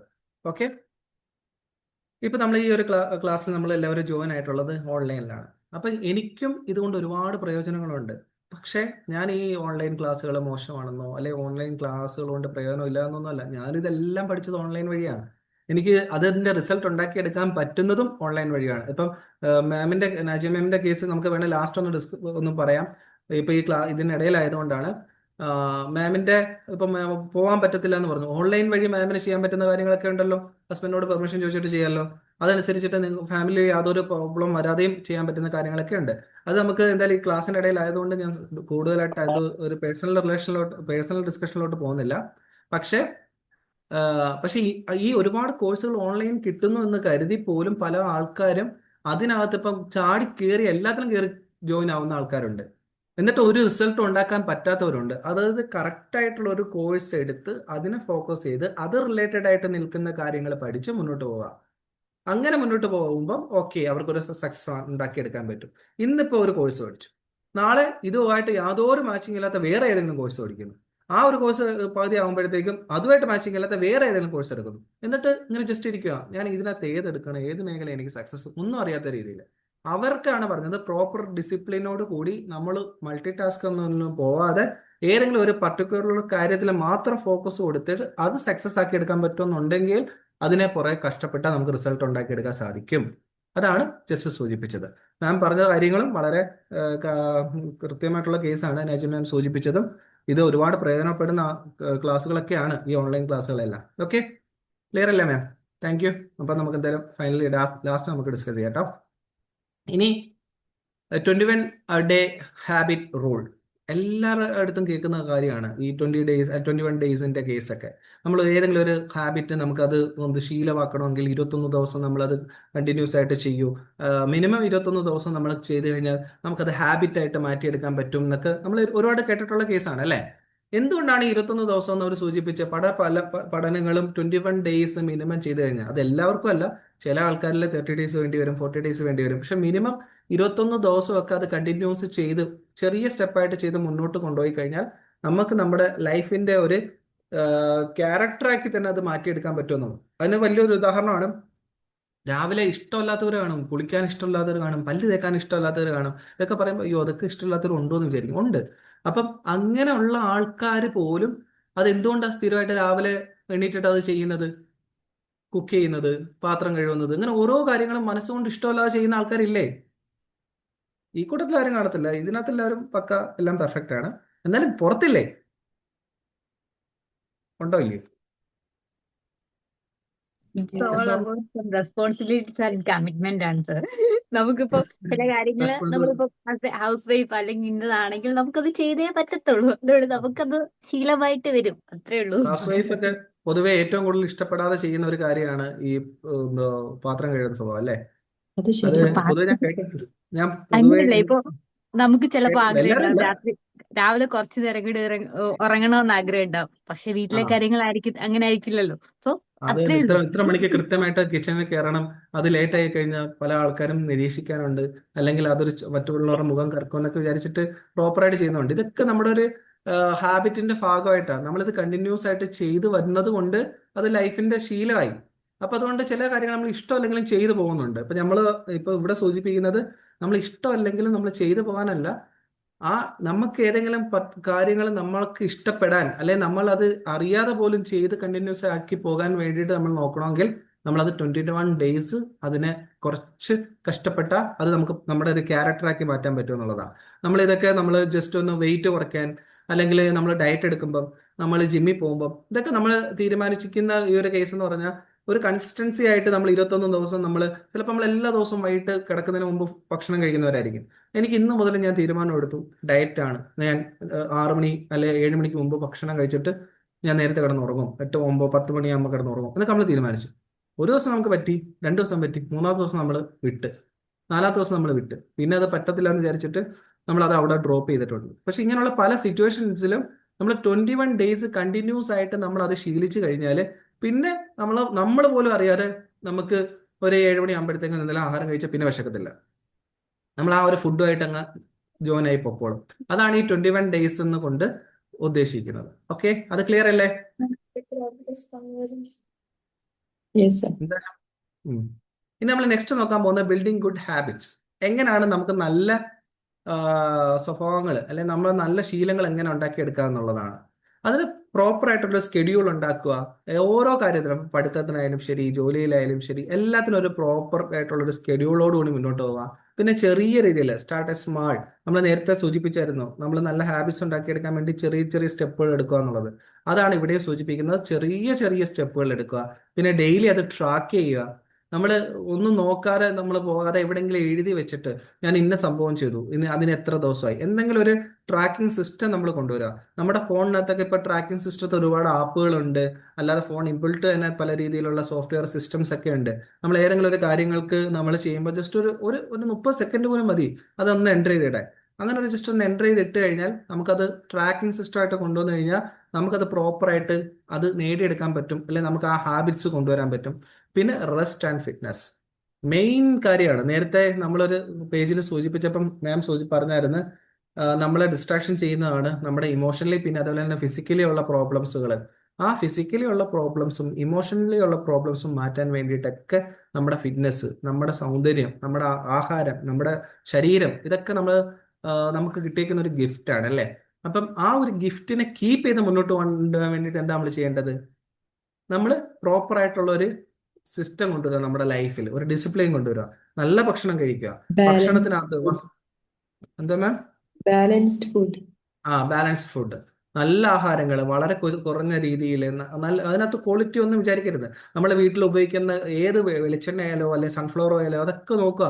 സൺഫ്ലവർ ഓയിൽ ഏതാണെന്ന് വെച്ചാൽ അത് ഉപേക്ഷിക്കുക, അത് ശരീരത്തിന് കേടാണ്. അതേപോലെ തന്നെ വെളിച്ചെണ്ണയാണെങ്കിൽ അത് ഏത് കമ്പനിയുടെ, ചിലപ്പോൾ 5 റിയാലോ 5 രൂപ അല്ലെങ്കിൽ 2 രൂപ കുറഞ്ഞെന്ന് കരുതി നമ്മൾ ഏതെങ്കിലും പേര് കേട്ടിട്ടില്ലാത്ത കമ്പനിയുടെ സാധനങ്ങൾ വാങ്ങിച്ച് ഉപയോഗിക്കുമായിരിക്കും. ഇതൊക്കെ നോക്കുക. ഓരോ സാധനങ്ങളും നമ്മൾ വീട്ടിലേക്ക് വാങ്ങുന്ന സാധനങ്ങൾ 2 രൂപ കൂടുതലാണെങ്കിൽ പോലും അതിന്റെ ക്വാളിറ്റി നോക്കുക. അങ്ങനെ ഓരോ സാധനങ്ങളായാലും ശരി, വാക്കുകൾ ഇടുന്ന ഡ്രസ്സായാലും ശരി, എല്ലാ കാര്യങ്ങളും. ഇപ്പം അങ്ങ് ബ്രാൻഡഡ് വാങ്ങിച്ച് ഉപയോഗിക്കണമെന്നൊന്നും അല്ല പറയുന്നത്. നമുക്ക് നല്ല നമ്മളിലേക്ക്, നമ്മുടെ ഫാമിലിയിലേക്ക് അല്ലെ നമ്മളിലേക്ക് തന്നെ നമുക്ക് എന്തൊക്കെ കാര്യങ്ങളാണോ നല്ലത്, ക്വാളിറ്റി ഉള്ളത് കൊടുക്കാൻ പറ്റുന്നത്, അത് നമ്മൾ നേടിയെടുക്കുക എന്നുള്ളതാണ് ചെയ്യാൻ പറ്റുന്നത്. അതിന് ഈ പറഞ്ഞ പോലെ 2000, 3000 അല്ല 5000 രൂപയുടെ തുണിയൊന്നും വാങ്ങിച്ചിട്ടാണ് സൂചിപ്പിച്ചത്. കുറഞ്ഞ റേറ്റ് ആണെങ്കിൽ പോലും അതിൽ നല്ല കാര്യങ്ങൾ നോക്കിയിട്ട് നമ്മൾ എടുക്കുക എന്നുള്ളതാണ്. ഭക്ഷണത്തിലായാലും, വസ്ത്രത്തിലായാലും, വാഹനത്തിലായാലും, നമ്മുടെ ഓരോ പാർപ്പിടത്തിലായാലും, അങ്ങനെ ഓരോ കേസിലായാലും നമുക്ക് നല്ല ഒരു സിസ്റ്റം കൊണ്ടുവരിക, ഒരു ഡിസിപ്ലിൻ കൊണ്ടുവരിക എന്നുള്ളതാണ്. ഓക്കെ, അപ്പം നെക്സ്റ്റ് നമ്മൾ അക്കാദമിക് ഇമ്പാക്റ്റ് നോക്കുകയാണ്. ഇപ്പം നമ്മൾ കുട്ടികളിലാണ് നമ്മൾ ഈ ഒരു ടോപ്പിക്ക് മെയിനായിട്ട് ഉദ്ദേശിച്ചത്. പക്ഷെ കുട്ടികൾ കുറച്ച് കുറവായതുകൊണ്ട് നമ്മൾ പാരൻസിലേക്ക് പോകുന്നു എന്ന് നമ്മൾ പറഞ്ഞായിരുന്നു. അതായത് ഈ ലൈഫ് മുന്നോട്ട് പോകുന്നതിൽ ഒരു പ്രോപ്പർ ഡിസിപ്ലിൻ ആയിട്ടുള്ള കുട്ടികളിൽ നടത്തിയ പഠനം അനുസരിച്ച് നോക്കിയപ്പോൾ 90% കുട്ടികൾ ലൈഫിൽ ഒരു അച്ചീവ്മെന്റ് നേടിയെടുത്തത് അവർക്കൊരു ഡിസിപ്ലിൻ ഉണ്ടായിരുന്നു. അവരുടെ ലൈഫ് ട്രാക്ക് ചെയ്ത് നല്ല മാർക്ക് വാങ്ങിച്ച അല്ലെങ്കിൽ നല്ല ലൈഫിൽ സക്സസ് ആയ ഒരു അച്ചീവ്മെന്റ് നേടിയ കുട്ടിയെ എടുത്തു വെച്ച് നോക്കിയപ്പം അവരുടെ പഠന രീതി, അവരുടെ ലൈഫിന്റെ സക്സസ് രീതി നോക്കിയപ്പോഴത്തേക്കും അവരുടെ ഉറക്കം, നമ്മൾ നേരത്തെ പേജുകളിൽ സൂചിപ്പിച്ച പോലെ ഭക്ഷണം, ബാക്കിയുള്ള എല്ലാ കാര്യങ്ങളും അവർ പ്രോപ്പർ ആയിട്ടുള്ള ഒരു സിസ്റ്റത്തിലൂടെ മുന്നോട്ട് പോയത് കൊണ്ടാണ് അവർക്ക് ആ ഒരു സക്സസ് നേടിയെടുക്കാൻ പറ്റിയത് എന്നാണ്. അതേസമയം 65% ഡിസിപ്ലിൻ മാത്രമുള്ള കുട്ടികൾക്ക് അവർക്ക് അത്രത്തോളം ഒരു സക്സസ് നേടിയെടുക്കാൻ പറ്റിയിട്ടില്ല എന്നാണ്. 40% മാത്രമാണ് ഡിസിപ്ലിൻ കുറവുള്ള കുട്ടികൾക്ക് അവരുടെ ലൈഫിൽ സക്സസ് ആയിട്ട് നേടിയെടുക്കാൻ പറ്റിയിട്ടുള്ളതെന്നാണ് കണക്കുകൾ തെളിയിക്കുന്നത്. അത് ജസ്റ്റ് ഒന്ന് പറഞ്ഞു പോയെന്നേ ഉള്ളൂ. ഇനി നമ്മളെ റെഡ്യൂസിങ് മെന്റൽ സ്ട്രെസ് നമ്മൾ നേരത്തെ സൂചിപ്പിച്ചായിരുന്നു. ഇമോഷൻ കൺട്രോളിന്റെ പ്രാധാന്യം എത്രത്തോളം ആണ് എന്നുണ്ട്. അതേപോലെ തന്നെ നമ്മുടെ ഇന്നർ പീസ്, സെൽഫ് കോൺഫിഡൻറ്റ്, ഇതൊക്കെ ഇവിടെ നേരത്തെ നിങ്ങൾ തന്നെ പറഞ്ഞിട്ടുള്ള കേസാണ്. നമ്മൾ ഡിസ്ട്രാക്ഷൻ ചെയ്യുന്ന കാര്യം പറഞ്ഞപ്പോഴത്തേക്കും നമ്മുടെ ഡിസിപ്ലിനെ ബാധിക്കുന്ന പല കാര്യങ്ങളാണ് ഇമോഷണലി കൺട്രോൾ ഇല്ലാത്തത്. പിന്നെ ഇന്നർ പീസ്, അതേപോലെ തന്നെ സെൽഫ് കോൺഫിഡൻറ്റ് ഇല്ലാത്തത്. സെൽഫ് കോൺഫിഡൻറ്റ് ഉണ്ടാക്കിയെടുക്കാനും ഇമോഷണലി എങ്ങനെ ഒരു കൺട്രോൾ കൊണ്ടുവരാനും വേണ്ടിയിട്ടുള്ള എന്തെല്ലാം സ്റ്റെപ്പുകളാണ് നമുക്ക് ചെയ്യാൻ പറ്റുന്നത് എന്നുള്ളതൊക്കെ നിങ്ങൾക്കറിയാം അല്ലേ? നമുക്ക് ഏതൊക്കെ തരത്തിലുള്ള ഇമോഷൻസ് ആണ് നമ്മളെ ബാധിക്കുന്നത്? ഏതൊക്കെ തരത്തിലുള്ള ഇമോഷൻസ് നമ്മളെ ബാധിക്കുന്നത്? ദേഷ്യം, വെറുപ്പ്, ദുഃഖം, ദേഷ്യം, ദുഃഖം, വെറുപ്പ്, ദുഃഖം, stress, anxiety, anxiety, fear. Happy, fear അല്ലേ? അപ്പൊ നമ്മുടെ കുട്ടികളിലെ എടുത്ത് വെച്ച് സെൽഫ് നോക്കുമ്പോഴത്തേക്കും കോൺഫിഡൻസ് അതെല്ലാം ഉണ്ട്, ഓൾറെഡി ഉണ്ട് സെൽഫ് എല്ലാം കോൺഫിഡൻസ്. ഉണ്ട് അല്ലേ? അപ്പൊ നമ്മള് കുട്ടികളെ എടുത്തു വെച്ച് നമ്മൾ നോക്കുമ്പോൾ ചിലപ്പോൾ 1 വയസ്സ് അല്ലെ 2 വയസ്സുള്ള കുട്ടികൾക്കൊക്കെ എത്രത്തോളം ഉള്ള ഇമോഷൻസ് അവർക്കുള്ളത്? അവരെപ്പോഴും കുറവാണ്. ഹാപ്പി അല്ലേ? ചില സമയത്ത് കരയും, ചില സമയത്ത് ചിരിക്കും അല്ലേ? ഉം. ഇപ്പൊ കരഞ്ഞ കുട്ടി പെട്ടെന്ന് തന്നെ ചിരിക്കുന്ന കണ്ടിട്ടില്ല. എന്തുകൊണ്ടാ? നമുക്കത് പറ്റുമോ? നമുക്ക് എല്ലാവർക്കും അത് പറ്റത്തില്ല അല്ലേ? ഇല്ല. ഇല്ല. നമുക്ക് ഇപ്പോൾ എന്തെങ്കിലും ഒരു കാര്യത്തിൽ നമ്മൾ ആരോടെങ്കിലും വഴക്കിട്ട് അല്ലെങ്കിൽ ഒരു സിറ്റുവേഷനിൽ നമുക്ക് നമുക്ക് കരയേണ്ട ഒരു സിറ്റുവേഷൻ വരുവാണെങ്കിൽ നമ്മൾ കരയുന്നു. അതിനുശേഷം നമ്മൾ ഒരു ഹാപ്പി മൈൻഡിലേക്ക് പോകണമെന്നുണ്ടെങ്കിൽ എത്ര ടൈം എടുക്കും? നമ്മൾ ആരാണ് വേദനിപ്പിച്ച് അല്ലെ സിറ്റുവേഷൻ, അതിനെ നമ്മളിങ്ങനെ ആലോചിച്ചുകൊണ്ടിരിക്കും. പിന്നെ നമുക്ക് അവിടെ വെറുപ്പ് വരും, പിന്നെ ദേഷ്യം വരും, പിന്നെ പലതരത്തിലുള്ള ഇമോഷൻസ് നമുക്ക് അവിടെ വരും. പിന്നെ ആ ഇമോഷൻസ് ഒക്കെ മാറി മാറി മാറിയായിരിക്കും നമുക്കൊരു ഹാപ്പി മൈൻഡിലേക്ക് നമ്മൾ പോകുന്നത്. അതേസമയം കുട്ടികളിൽ അത് കാണത്തില്ല. അവർക്ക് ഇപ്പൊ വിഷമിച്ചിരിക്കുന്ന കുട്ടി, കരഞ്ഞുകൊണ്ടിരിക്കുന്ന കുട്ടി പെട്ടെന്ന് ഒരു കളിപ്പാട്ടം കാണിച്ചാൽ പെട്ടെന്ന് അവർ ചിരിക്കും. എന്തുകൊണ്ടാ? അവർക്ക് ഇമോഷൻസ് ഒരുപാടില്ല. അവർക്ക് ആകെ കുറഞ്ഞ ഇമോഷൻസ് മാത്രമേ അവർക്ക് ആ ടൈമിലുള്ളൂ. അതുകൊണ്ട് അവർക്ക് ഹാപ്പിനെസ്സിലേക്ക് കണ്ടെത്താൻ വലിയ പ്രയാസമില്ല. നമുക്ക് ഒരുപാട് ഇമോഷൻസ് ഉണ്ട്. അപ്പൊ ആ ഇമോഷൻസിനെ നമ്മളെ ഒരുപാട് ബാധിക്കുന്നുണ്ട്. അപ്പൊ അങ്ങനെയുള്ള ഇമോഷണൽ നമുക്ക് വരും. നമ്മളൊരു മനുഷ്യന്മാരാണ്. അപ്പൊ നമുക്ക് ഇമോഷൻസ്, പല ഇമോഷൻസ് നമുക്ക് ലൈഫിലൂടെ കയറി പോകേണ്ടി വരും. ഈ ഇമോഷൻസിനെയൊക്കെ നമ്മൾ പ്രോപ്പറായിട്ട് നമ്മൾ ഇപ്പോഴേ സ്റ്റെപ്പ് എടുത്തു കഴിഞ്ഞാൽ നമുക്ക് അതനുസരിച്ച് മുന്നോട്ട് പോകാൻ പറ്റും എന്നുള്ളതാണ് അതിൻ്റെ ഒരു കാര്യം പറയാനുള്ളത്. അപ്പം ഇമോഷണലി നമ്മൾ കൺട്രോൾ ആവുക, നമുക്കൊരു പ്രോപ്പറായിട്ടുള്ള ഇന്നർ പീസ് ഉണ്ടാക്കിയെടുക്കുക, പിന്നെ സെൽഫ് കോൺഫിഡൻറ്റ് നേടിയെടുക്കുക. സെൽഫ് കോൺഫിഡൻസിന്റെ കേസും ഞാൻ പ്രത്യേകം പറയേണ്ട. സെൽഫ് കോൺഫിഡൻസ് ഉണ്ട് എങ്കിൽ അതിനെക്കാട്ടിലും വലിയൊരു സംഭവം വേറെ ഒന്നുമില്ല. പരീക്ഷ എഴുതാൻ പോകുന്ന കുട്ടികൾക്ക് സെൽഫ് കോൺഫിഡൻസ് ഉണ്ടാക്കിയെടുക്കേണ്ടത് പാരൻസിന്റെയും ടീച്ചേഴ്സിന്റെ ഒക്കെ ഒരു ഉത്തരവാദിത്തമാണ് അല്ലേ? അതേപോലെ തന്നെ ഒരു ഇന്റർവ്യൂവിന് പോകുന്ന ഒരു വ്യക്തി, അല്ലെങ്കിൽ ഒരു ഹസ്ബൻഡ്, വൈഫ്, മക്കള്, ഫാമിലി മെമ്പേഴ്സ്, അല്ലെങ്കിൽ കരിയറിൽ, അല്ലെങ്കിൽ സെൽഫ് കോൺഫിഡൻസ് ഉണ്ടാക്കിയെടുത്താൽ കരിയറിൽ പോലും ഒരു ബിസിനസ് രംഗത്ത് വർക്ക് ചെയ്യുന്ന അവിടുത്തെ സ്റ്റാഫുകൾക്ക് അവരിൽ തന്നെ ഒരു സെൽഫ് കോൺഫിഡൻസ് ഉണ്ടാക്കിയെടുത്താലേ ആ ഒരു ബിസിനസ് രംഗത്ത് സക്സസ് ഉണ്ടാവത്തുള്ളൂ. അല്ലെ ആ ഒരു ഏത് മേഖലകളിലാണോ തന്റെ സ്റ്റാഫുകൾ വർക്ക് ചെയ്യുന്നത്, ആ സ്റ്റാഫുകളുടെ സെൽഫ് കോൺഫിഡൻസ് കൂട്ടിയാൽ മാത്രമേ ആ സ്ഥാപനത്തിന്റെ മുതലാളിക്കും പ്രോപ്പർ റിസൾട്ട് ഉണ്ടാക്കിയെടുക്കാൻ പറ്റുള്ളൂ അല്ലെ? അപ്പം അത് സെൽഫ് കോൺഫിഡൻസിന്റെ പ്രാധാന്യം എത്രത്തോളം വലുതാണ് എന്നുള്ളത് ഞാൻ കൂടുതലായിട്ട് പറയേണ്ട ആവശ്യമില്ല എന്ന് തോന്നുന്നു. ഓക്കെ, ഇനി നമ്മൾ ലൈഫിലെ ഒരു 4 സ്റ്റെപ്പാണ് നമ്മൾ സക്സസിലേക്ക് പോകാൻ വേണ്ടി നമ്മൾ ഉദ്ദേശിക്കുന്നത്. അത് നമ്മളതിന് ഗോളിലേക്ക് നമ്മൾ നേടിയെടുക്കണമെങ്കിൽ ആദ്യം കൃത്യമായ ഒരു പ്ലാനിങ് ഉണ്ടായിരിക്കണം അല്ലെ? നമുക്ക് ആദ്യം ഒരു ഗോൾ ഉണ്ടായിരിക്കണം. ആ ഗോളിലേക്ക് നമുക്ക് പോകണമെന്നുണ്ടെങ്കിൽ ഈ ഗോൾ ഞാൻ എങ്ങനെ നേടിയെടുക്കണം എന്നുള്ളതിനൊരു പ്ലാനിങ് ഉണ്ടായിരിക്കണം. ആ പ്ലാനിങ്ങിൽ നമ്മൾ ഇതുവരെ സൂചിപ്പിച്ച പോലുള്ള പല ഡിസിപ്ലിൻ ഉണ്ടായിരിക്കണം. പിന്നെ നമ്മളത് ലൈഫിൽ സക്സസ് ആക്കി എടുക്കാൻ പറ്റും അല്ലെ? നമ്മളൊരു വീട് ഉണ്ടാക്കി എടുക്കണമെങ്കിൽ നമ്മൾ ആദ്യം എന്താ ചെയ്യേണ്ടത്? ഇതനുസരിച്ച്, ഈ ഒരു തിയറി അനുസരിച്ചിട്ട് പറയുവാണെങ്കിൽ നമ്മളൊരു വീട് ഉണ്ടാക്കി എടുക്കണമെങ്കിൽ എന്തായിരിക്കും വേണ്ടത്? ഈ 4 സ്റ്റെപ്പ് നമുക്കൊരു വീട് ഉണ്ടാക്കി എടുക്കണമെങ്കിൽ അതൊന്ന് പറയാമോ ആരെങ്കിലും? നമുക്കൊരു വീട് വെക്കണം, അതിനെ പ്ലാനിങ്, ഫൗണ്ടേഷൻ. Planning, foundation. അല്ല, ഇതിനകത്ത് ഗോൾ എന്തായിരിക്കും? ഗോൾ എന്ന് പറയുന്ന വീടാണ്. ഗോള് വീട്. ഓക്കെ. പ്ലാനിങ് പ്ലാനിങ് എന്നുള്ളത് നമ്മൾ എവിടെ വെക്കണം, എപ്പം വെക്കണം, എത്ര നാളുകൊണ്ട് നമ്മൾ വെക്കണം, അതിനെത്ര മണി വേണം, ആ മണിക്ക് നമുക്ക് എഫിഷ്യന്റ് സോഴ്സ് ഉണ്ടോ, ഇല്ലെങ്കിൽ അതെങ്ങനെ നമുക്ക് ചെയ്യാം. ലൈക്ക് അങ്ങനെ ആയിരിക്കും അതിന്റെ പ്ലാനിങ് പറയുന്നത്. അപ്പൊ ഡിസിപ്ലിൻ എന്ന് പറയുന്നത് എന്തായിരിക്കും? ഡിസിപ്ലിൻ എന്ന് പറഞ്ഞാൽ ആ ഒരു കൺസിസ്റ്റൻസി, ഇത്ര നാളിലേക്കുള്ള ഒരു പണിക്ക് ഇന്ന ആൾക്കാർ വേണം എന്നുള്ള കാര്യങ്ങളിലേക്ക് പോകുന്ന ആ ഒരു കൺസിസ്റ്റൻസി ആയിട്ട് മെയിൻ ചെയ്ത് പോവുക. അതിനെ നമ്മൾ പ്രോപ്പറായിട്ട് ഗൈഡ് ചെയ്ത് ഫോളോ അപ്പ് ചെയ്ത് പോവുക എന്നുള്ളതായിരിക്കും.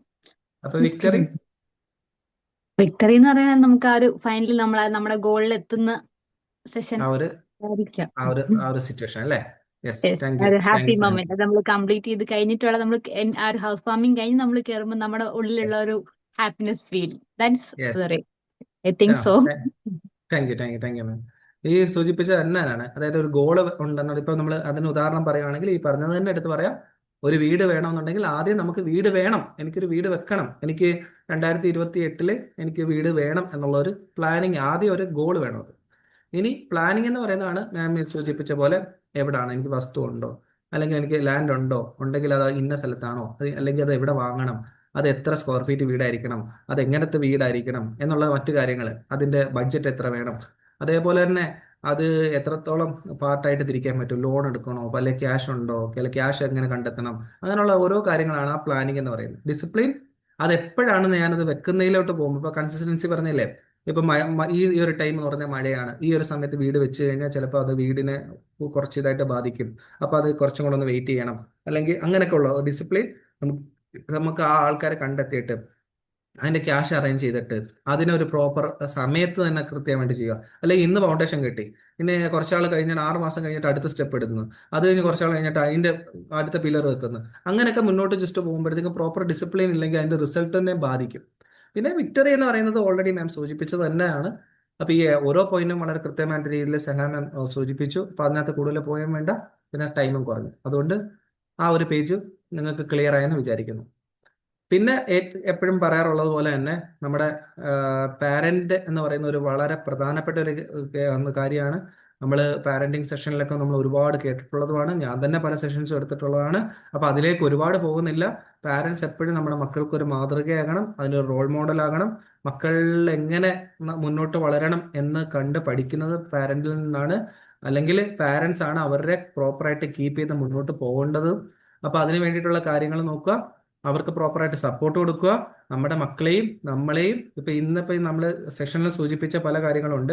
അപ്പൊ ആ ഒരു സെഷനെ എടുത്ത് വെച്ച് പറയുവാണെന്നുണ്ടെങ്കിൽ നമ്മുടെ ലൈഫിൽ തന്നെ ഇപ്പൊ ഈ ക്ലാസ്സിൽ കേട്ടോണ്ടിരിക്കുന്ന നമ്മുടെ ഹസ്ബൻഡ് ഉണ്ട്, അല്ലെങ്കിൽ നമ്മുടെ ഭാര്യമാരുണ്ട്, അല്ലെങ്കിൽ നമ്മുടെ പാരന്റ്സ് ഉണ്ട്, നമ്മുടെ പാരന്റ്സ് ഉണ്ട്, അല്ലെങ്കിൽ നമ്മുടെ മക്കളുണ്ട്. അങ്ങനെ ഓരോ നമ്മൾ വർക്ക് ചെയ്യുന്നതാണെങ്കിൽ നമ്മൾ വർക്ക് ചെയ്യുന്ന മേഖലകളുണ്ട്. ഇവരൊക്കെ നമ്മൾ പ്രാധാന്യം കൊടുക്കുക, അവർക്കൊക്കെ നമ്മളൊരു പ്രോപ്പർ സപ്പോർട്ട് കൊടുക്കുക. അവരുടെ പ്രോബ്ലംസ് കണ്ടെത്തിയിട്ട് അവർക്ക് പ്രോപ്പറായിട്ട് ആ പ്രോബ്ലംസ് കീപ്പ് ചെയ്ത് മുന്നോട്ട് പോകാൻ വേണ്ടി അത് കളഞ്ഞതിന് ശേഷം അവരുടെ പോസിറ്റീവായിട്ടുള്ള ഒരു തിങ്കിങ്ങോടുകൂടി എങ്ങനെ മുന്നോട്ട് പോകാം എന്നുള്ളത് ശ്രദ്ധിക്കേണ്ടത് നമ്മൾ ഓരോരുത്തരുമാണ്. അതിന് വേണ്ടിയിട്ടുള്ള കാര്യങ്ങൾ ചെയ്യുക. അപ്പം ഇത് ഏകദേശം നിങ്ങൾക്ക് ക്ലിയർ ആയെന്ന് വിചാരിക്കുന്നു. ഇനി നമ്മൾ എടുത്ത ടോപ്പിക്ക് ഒന്നുകൂടെ ജസ്റ്റ് ഒന്ന് ഞാനൊന്ന് ഓടിച്ചിട്ടൊന്ന് റിവ്യൂ പറഞ്ഞു പോവാണ്. പവർ ഓഫ് സെൽഫ് ഡിസിപ്ലിൻ എന്നുള്ളതാണ് ഇന്ന് നമ്മൾ നോക്കിയ ടോപ്പിക്ക്. എന്താണ് സെൽഫ് ഡിസിപ്ലിൻ എന്നുള്ളത് നിങ്ങളും നമ്മളും ഒരുമിച്ചിരുന്ന് ചർച്ച ചെയ്തു. ഡിസിപ്ലിനിൽ നമുക്ക് വേണ്ട ഒരുപാട് കാര്യങ്ങളുണ്ട്. അതിൽ അച്ചീവിങ് ഗോൾസും ടൈം മാനേജ്മെന്റ്, ഇമോഷൻ കൺട്രോൾ, ഇതിൻ്റെ അകത്ത് എങ്ങനെയാണ് അത് നമ്മൾ സെറ്റ് ചെയ്യാന്നുള്ളത് നമ്മൾ നോക്കി. അതിനുശേഷം നമ്മൾ സെൽഫ് ഡിസിപ്ലിനിൽ എങ്ങനെയാണ് ഒരു സക്സസിലേക്ക് കൊണ്ടുപോകുന്നത്, അതിനെടുക്കേണ്ട ചെറിയ സ്റ്റെപ്പുകൾ നമ്മൾ ഈ ഒരു പേജിൽ സംസാരിച്ചു. അതിനുശേഷം റിമൂവ് ഡിസ്ട്രാക്ഷൻസ്, ഫോണ്, വ്യക്തികള്, അതേപോലെ തന്നെ പലതരത്തിലുള്ള സോഷ്യൽ മീഡിയാസ്, പിന്നെ കോൺഫിഡൻസിന്റെ കുറവ്, ഇതൊക്കെ നമ്മൾ ഡിസ്ട്രാക്ഷൻസ് ചെയ്യുമെന്ന് നമ്മൾ പറഞ്ഞു. അതേപോലെ തന്നെ മൾട്ടി ടാസ്ക് കൊണ്ടുള്ള പോസിറ്റീവ്സും ഉണ്ട്, നെഗറ്റീവ്സും എന്താണ് നമ്മൾ ഇതിനകത്ത് ഡിസ്കസ് ചെയ്തു. പിന്നെ 21 ഡേയ്സ് ഹാബിറ്റ് റൂള് എങ്ങനെ നമുക്ക് ലൈഫ് മാറ്റിമറിക്കും എന്നുള്ളത് നമ്മൾ ഈ ഒരു പേജിൽ ചർച്ച ചെയ്തു. പിന്നെ നെക്സ്റ്റ് നമ്മൾ എങ്ങനെ ഒരു ബിൽഡിംഗ് ഗുഡ് ഹാബിറ്റ്സ് ഉണ്ടാക്കിയെടുക്കാം എന്നുള്ളത് നമ്മൾ ഈ ഒരു പേജിൽ നമ്മൾ ഡിസ്കസ് ചെയ്തു. ഫിക്സഡ് ആയിട്ടുള്ള സ്കെഡ്യൂൾ ഉണ്ടാക്കിയെടുക്കുക, ചെറിയ സ്റ്റെപ്പുകൾ എടുക്കുക, ഡെയിലി അത് ട്രാക്ക് ചെയ്യുക. നമ്മൾ നമ്മുടെ ഇമോഷണലി ആൻഡ് ഫിസിക്കലി ഉള്ള ഫിറ്റ്നസിനും എല്ലാത്തിനും വേണ്ടിയിട്ട് നമ്മൾ പ്രാധാന്യം കൊടുക്കുക എന്ന് പറഞ്ഞു. അതിനുശേഷം അക്കാഡമിക്കലി ഉള്ള ഇമ്പാക്റ്റുകളുടെ ഒരു കണക്ക് ഇവിടെ സൂചിപ്പിച്ചു. പിന്നെ നമ്മൾ മെന്റൽ സ്ട്രെസ്സിന്റെ പ്രാധാന്യം എത്രത്തോളം ആണെന്നും അതൊക്കെ എന്തെങ്ങനെയൊക്കെ നമുക്കത് കൺട്രോൾ ചെയ്യാമെന്നും നമ്മൾ ഈ ഒരു പേജിൽ മനസ്സിലാക്കി. പിന്നെ ലൈഫ് സക്സസിലേക്ക് കൊണ്ടുപോകാൻ വേണ്ടിയിട്ടുള്ള 4 സ്റ്റെപ്പുകൾ നമ്മൾ മനസ്സിലാക്കി. അത് ഗോളും പ്ലാനിങ്ങും ഡിസിപ്ലിൻ ആൻഡ് വിക്ടറി എങ്ങനെ നേടിയെടുക്കാമെന്ന് നമ്മൾ നോക്കി. പിന്നെ പാരന്റിങ്ങിന്റെ ചെറിയൊരു റോൾ മോഡലാക്കി മാറിക്കഴിഞ്ഞാൽ നമ്മുടെ കുട്ടികൾക്കും നമുക്കും എല്ലാം, പിന്നെ അത് ഈ ഒരു സെഷനിലോട്ട് നമ്മുടെ പാരന്റിങ്ങിൽ മാത്രമല്ല നമ്മുടെ സറൗണ്ടിങ്ങിൽ പോലും നമ്മൾ അത് മാറ്റിയെടുക്കണം എന്നുള്ളത് ഞാൻ സൂചിപ്പിച്ചിട്ട് നമ്മൾ ഈ ഒരു ടോപ്പിക്കിന്റെ ആ ഒരു പേജ് ഫുള്ള് കവർ ചെയ്ത് കഴിഞ്ഞു. ഇനി എന്തെങ്കിലും നിങ്ങൾക്ക് ആഡ് ഓൺ ചെയ്യാനുണ്ടെങ്കിൽ ആഡ് ഓൺ ചെയ്യാം. ഇതുവരെ പറഞ്ഞിട്ടുള്ളതെല്ലാം നിങ്ങൾക്ക് ക്ലിയർ ആണോ? എന്തെങ്കിലും ഡൗട്ടുകളോ മറ്റു കാര്യങ്ങളോ, അല്ലെങ്കിൽ നിങ്ങൾക്ക് ആഡ് ഓൺ ചെയ്യേണ്ട എന്തെങ്കിലും കാര്യങ്ങളോ ഉണ്ടെങ്കിൽ പറയട്ടോ. എന്തെങ്കിലും മിസ്റ്റേക്കുകൾ ഉണ്ടെങ്കിൽ നിങ്ങൾക്ക് ക്ലിയർ ചെയ്ത് തരാം. മിസ്റ്റേക്ക് അല്ല, ഒരു ലൈഫ് സ്കില്ല് വർക്ക്ഷോപ്പിൽ പങ്കെടുത്തപ്പം അവിടെ കിട്ടിയ ഒരു സ്ട്രൈക്കിംഗ് പോയിന്റ് ആണ്. അപ്പൊ പിന്നീടുള്ള എന്റെ ഒരു ഞാനൊരു ടീച്ചർ, ഞാനൊരു സ്കിൽ ആ ഡെവലപ്മെന്റ് ടീച്ചറാണ്. Okay okay. പറഞ്ഞു മാം. ഇപ്പൊ പിന്നീട് എനിക്ക് കിട്ടുന്ന ഓരോ അവസരങ്ങളിലും ഞാൻ പറയുന്ന ഒരു കാര്യം അവിടുന്ന് കിട്ടിയ ഒരു പോയിന്റ് ആണ്. ഇപ്പോ ആ നമ്മളോട് ഒരാള് ദേഷ്യപ്പെട്ടാൽ അല്ലെങ്കിൽ നമ്മളോട് ഒരാള് വേറൊരു രീതിയിൽ പ്രതികരിച്ചാൽ നമ്മളെപ്പോഴും അവർ പ്രതികരിച്ച രീതിയാണ്, അല്ലെങ്കിൽ നമ്മളോട് ഇങ്ങനെ ചെയ്തല്ലോ എന്നൊരു രീതിയാണ് എപ്പോഴും നമ്മുടെ മൈൻഡിൽ കിടക്കണേ. പക്ഷെ അവിടെ ഓക്കെ ഒരു വേർഡ് ഉണ്ട്, the person is not a problem but the person has a problem എന്നൊരു ക്വൈറ്റ് കിട്ടിയ ഒരു പ്രോബ്ലം. അതായത് ഒരിക്കലും ആ ഒരു മനുഷ്യനല്ല പ്രശ്നം, ആ മനുഷ്യൻ എന്തോ ഒരു പ്രശ്നം ഉള്ളത് കൊണ്ടാണ് നമ്മളോട് ആ ഒരു സമയത്ത് അങ്ങനെ ഒരു രീതിയിൽ അയാൾ പെരുമാറിയത് എന്ന് നമ്മൾ കണ്ടു കഴിഞ്ഞാൽ ഈ ആളുകൾ തമ്മിലുള്ളൊരു ഇമോഷണൽ കണക്ഷൻ നമുക്ക് കുറച്ചുകൂടെ നല്ല രീതിയിൽ ബിൽഡപ്പ് ചെയ്യാൻ പറ്റും എന്നുള്ളൊരു കോട്ട് കേട്ടിട്ടുണ്ട്. ഇപ്പൊ നമ്മുടെ അല്ല മാം. വീട്ടിലുള്ളവർ, ആ എന്താണ് സാർ പറഞ്ഞോ? പറഞ്ഞോളൂ. നമ്മുടെ ഇപ്പൊ വീട്ടിലുള്ളവരാണേലും അല്ലെ മറ്റുള്ളവരാണേലും ഏറ്റവും കൂടുതൽ ഇപ്പം ഈ ഒരു ടൈമിൽ നമുക്ക് ഫീൽ ചെയ്തിരിക്കുന്ന ഏറ്റവും കൂടുതൽ നമുക്ക് സ്ട്രെസ് അല്ലെങ്കിൽ നമ്മുടെ ദേഷ്യമൊക്കെയാണ് നമുക്ക് കൺട്രോൾ ചെയ്യാൻ എല്ലാവരും പാടുപെടുന്നത്. ഈ എല്ലാ ക്ലാസ്സുകളിലും എല്ലാവരും പറയും നമ്മുടെ ഇമോഷനെ കൺട്രോൾ ചെയ്യണം. പക്ഷെ ഇത് എങ്ങനെ കൺട്രോൾ ചെയ്യും എന്നുള്ളത് സത്യം പറഞ്ഞാൽ ആർക്കും അറിയില്ല. നമ്മളും പക്ഷെ തിങ്ക് ചെയ്യും, ഓക്കെ ഇത് നമ്മൾ അടുത്തോട്ട് മാം, ദേഷ്യപ്പെടില്ല. മാം ഇപ്പൊ സൂചിപ്പിച്ചതിന് ഞാനൊരു എക്സാമ്പിൾ പറഞ്ഞോട്ടെ. ഉം മാം പറഞ്ഞ കാര്യങ്ങള് എടുത്ത് മുൻനിർത്തി പറയാണ്. ഉം അതായത് ഇത് ഈ ഒരു പറഞ്ഞ കാര്യത്തിന്റെ ഇമ്പോർട്ടൻ്റ് എന്ന് പറയുന്നത്, ഇപ്പൊ നമുക്കറിയാം, നമ്മൾ കേരളത്തിലാണുള്ളത്, എവിടെ ആയിക്കോട്ടെ. ഇപ്പൊ പൊളിറ്റിക്കൽ എന്ന് പറഞ്ഞ രാഷ്ട്രീയപരമായിട്ടുള്ള ചർച്ചകളൊക്കെ നമ്മൾ പലയിടത്തും കാണുന്നുണ്ട്, നടക്കുന്നുണ്ട്, ന്യൂസുകളൊക്കെ കാണുന്നുണ്ട് അല്ലേ. അപ്പൊ ഈ ഉം രാഷ്ട്രീയത്തിൽ പോലും എതിർ പാർട്ടിയിൽ അല്ലേ നിൽക്കുന്ന, ഇപ്പൊ നമുക്കൊരു പാർട്ടിയുണ്ട്, പക്ഷെ എതിർ പാർട്ടിയിൽ നിൽക്കുന്ന ഒരു വ്യക്തി, ആ വ്യക്തി എന്തെങ്കിലും ഒരു കാര്യങ്ങൾ ഉന്നയിക്കുമ്പം അല്ല, നമുക്ക് ആ രാഷ്ട്രീയ പാർട്ടി ഇഷ്ടമല്ല, നമുക്ക് പൊതുവെ നമുക്ക് ആ ഒരു രാഷ്ട്രീയ പാർട്ടിയോട് താല്പര്യമില്ല. പക്ഷേ നമ്മൾ ആ വ്യക്തിയെ പാടെ വെറുക്കും. ചിലപ്പോൾ അയാൾ ആ ഒരു പർട്ടിക്കുലർ കാര്യമായിരിക്കും സൂചിപ്പിക്കുന്ന, അവിടെ നിന്നുകൊണ്ട് പറയുമായിരിക്കും. പക്ഷെ അങ്ങനെ ഇഷ്ടപ്പെടാത്ത എത്രയോ ആൾക്കാരുണ്ട് അല്ലേ. അതെ, അപ്പോൾ തീർച്ചയായിട്ടും. പരസ്പരം ഒരുപാട് പഴിചാരുന്ന ആൾക്കാരില്ലേ. ചിലപ്പോൾ അവർ അതെ, ചെയ്യുന്നത് നല്ലതായിരിക്കാം, ചീത്തയായിരിക്കാം, മോശമായിരിക്കാം, അതെന്തെങ്കിലും ആയിക്കോട്ടെ, അതിലോട്ടൊന്നും ഞാൻ പോകുന്നില്ല.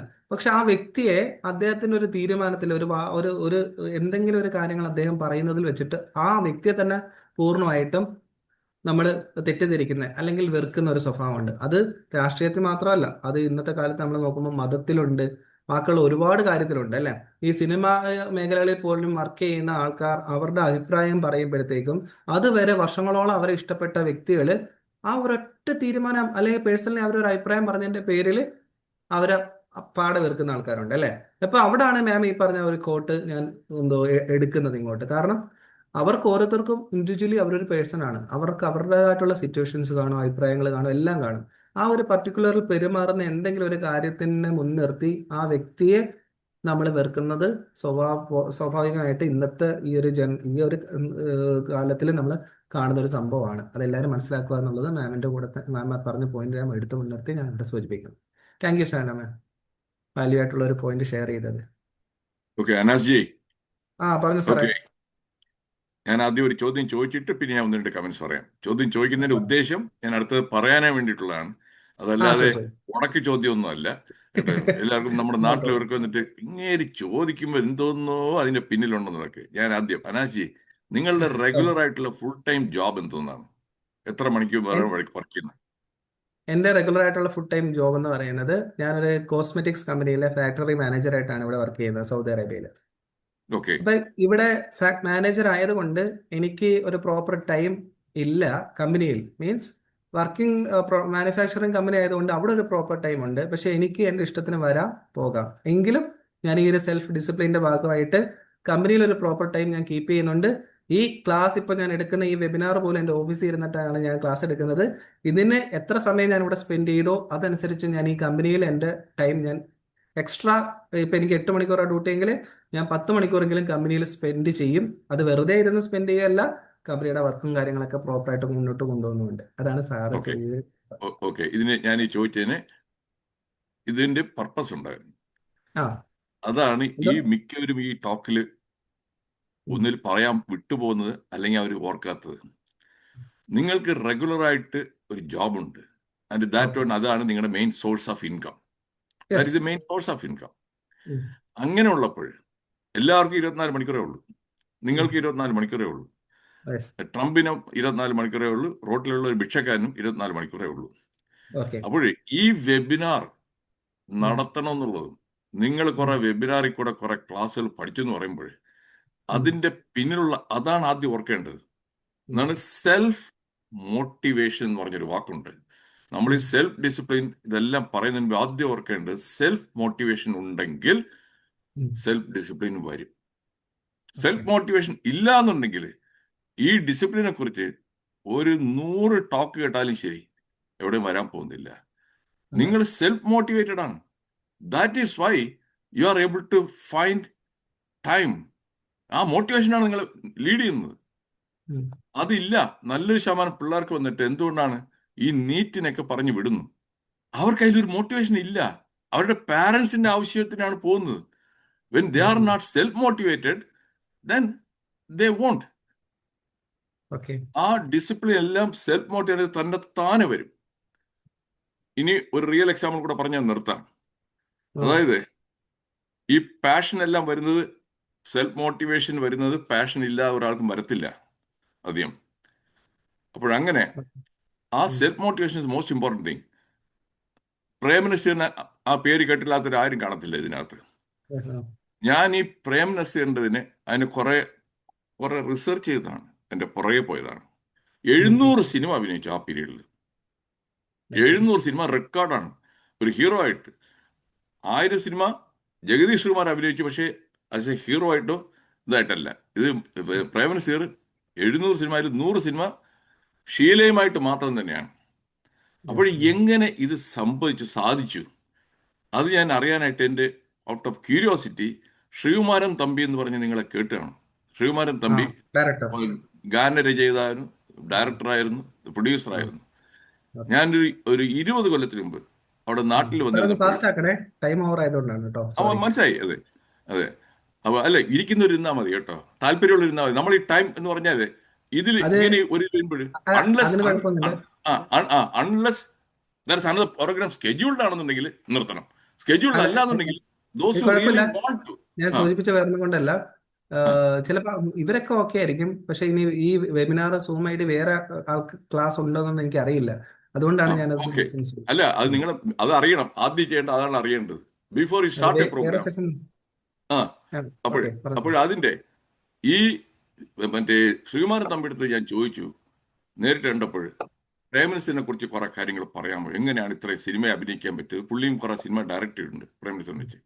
അപ്പോൾ പുള്ളി പറഞ്ഞത് പ്രേംനസീറിന് അതിൽ വളരെ ഹൈലി മോട്ടിവേറ്റഡ് ആണ്, സെൽഫ് മോട്ടിവേഷൻ. അത് കാരണം ഒരു ദിവസം 16 മണിക്കൂർ വർക്ക് ചെയ്യാനായിട്ട് പുള്ളി ക്ഷീണിക്കത്തില്ല എന്ന്. എന്നുവെച്ചാൽ അത്രത്തോളം ആ നേരത്തെ പറഞ്ഞ ഒരാൾ പറഞ്ഞ ഒരു പാഷനും മോട്ടിവേഷനും. എന്നിട്ട് ചോദിക്കും ഔട്ട്ഡോർ ഷൂട്ടിംഗ് എവിടെയാണ് ചോദിക്കും, തമ്പി നാളെ എത്ര മണിക്കാണ് ഷൂട്ടിംഗ് തുടങ്ങുന്നത്? അപ്പോൾ ശ്രീമാരൻ തമ്പി പറഞ്ഞ ഒരു 9 മണിക്ക്. അതുകൊണ്ട് പ്രേംനസീർ പറയുന്നു 7 മണിക്ക് തുടങ്ങിക്കൂടെ എന്ന്. പ്രേംനസീർ ചോദിക്കുന്നത് 7 മണിക്ക് തുടങ്ങിക്കൂടെ എന്ന്. എന്നിട്ട് 7 മണിക്ക് 6 മണിക്ക് അവിടെ എത്തി, 6 മണിക്ക് എത്തി മേക്കപ്പ് എല്ലാം ആയിട്ട് റെഡി പ്രേംനസീർ. ഇത്രയും ഞാൻ പറഞ്ഞു നിർത്തുന്നു. സെൽഫ് മോട്ടിവേറ്റഡ് ഇല്ലാതെ ഇന്ന് നടക്കുന്നത് ഈ പാരൻസ് എല്ലാം പിള്ളേരുടെ അതിനല്ല ചെയ്യുന്നത്, ഇവരുടെ ആഗ്രഹങ്ങൾ സാധിച്ചെടുക്കാൻ വേണ്ടിയിട്ട് പിള്ളേരായിട്ട് നിർബന്ധിക്കുന്നു. അതാണ് അവർ ഫെയിലിയർ ആകുന്നു. അത്രയേ ഉള്ളൂ. Thank you sir. Thank you Manu sir. Value ആയിട്ടുള്ള ഒരു വാല്യൂ ആയിട്ടുള്ള റിസൾട്ട് ആഡ് ചെയ്ത്. ഇനി ആർക്കെങ്കിലും എന്തെങ്കിലും പറയാനുണ്ടോ, ആഡ് ഓൺ ചെയ്യാനുണ്ടെങ്കിൽ പെട്ടെന്ന് ഫാസ്റ്റ് ആക്കേ, നമുക്ക് ടൈം കുറച്ച് കുറവാണ്. ഇല്ലെങ്കിൽ നമുക്ക് വൈൻഡപ്പ് ചെയ്താലോ?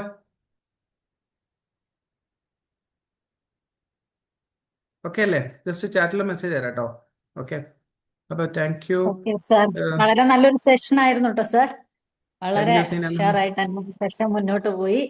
അതുപോലെ തന്നെ ഒരുപാട് ഇൻഫർമേഷൻസ് നമുക്ക് അറിയുന്ന പല കാര്യങ്ങളും അറിയുന്നതാണെങ്കിൽ പോലും അതൊന്നുകൂടെ ഓർമ്മപ്പെടുത്തലുകളും അതുപോലെ തന്നെ പുതിയ കാര്യങ്ങളും ഒക്കെ നമുക്ക് മനസ്സിലാക്കാൻ ഈ സെഷനിലൂടെ സാധിച്ചു.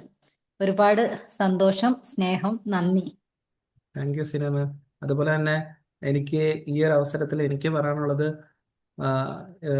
ഇത്രയും സമയം എനിക്ക് തോന്നുന്നു ആദ്യം കയറിയതിനെക്കാട്ടിലും കുറച്ച് കൂടുതൽ ആൾക്കാർ ജോയിൻ ആയിട്ടുണ്ട്. പിന്നെ ലാസ്റ്റ് എനിക്കൊന്ന് ഇപ്പം കുറഞ്ഞിട്ടുണ്ടെന്ന് തോന്നുന്നു. ഇതുവരെ എന്നെ ഈ ഒരു മഴയുടെയൊക്കെ തിരക്കിലൊക്കെ മാറി ഇരുന്നിട്ട് പോലും ഈ ഒരു ക്ലാസ് കേൾക്കാൻ വേണ്ടിയിട്ട് വന്ന് നിങ്ങൾ ഓരോരുത്തരോടും പ്രത്യേകം നന്ദി പറയാണ്. അതോടൊപ്പം തന്നെ ഈ ഒരു അവസരം തന്ന വിംബിൾ അക്കാദമിയുടെ ഫൈസൽ സാറിനോടും ഇതിൻ്റെ കോർഡിനേറ്റർ ആയിട്ടുള്ള ഷജീല മാമിനോടും പിന്നെ ആരൊക്കെയാണോ അതിൻ്റെ പിന്നിൽ പ്രവർത്തിച്ച് എല്ലാവരോടും, പേരെടുത്ത് പറയുന്നില്ല, എല്ലാവരോടും സ്പെഷ്യലി താങ്ക്സ് പറയുന്നു. പിന്നെ ഒരിക്കൽ കൂടി എനിക്ക് ഈ ഒരു ഇന്ററാക്റ്റീവ് സെഷൻ ആക്കി മാറ്റിയ ഇന്നത്തെ ഓരോ വ്യക്തികളെയും പേരെടുത്ത് പറയാൻ സമയമില്ലാത്തതുകൊണ്ട് മാത്രം ഞാൻ ജസ്റ്റ് ഒറ്റ വാക്കിൽ എല്ലാവരോടും നന്ദി പറയുന്നു. Thank you. നമുക്ക് ഇനിയും വേറൊരു സെഷനിൽ നമുക്ക് ഒരുമിച്ച് കാണാം. Okay, thank you.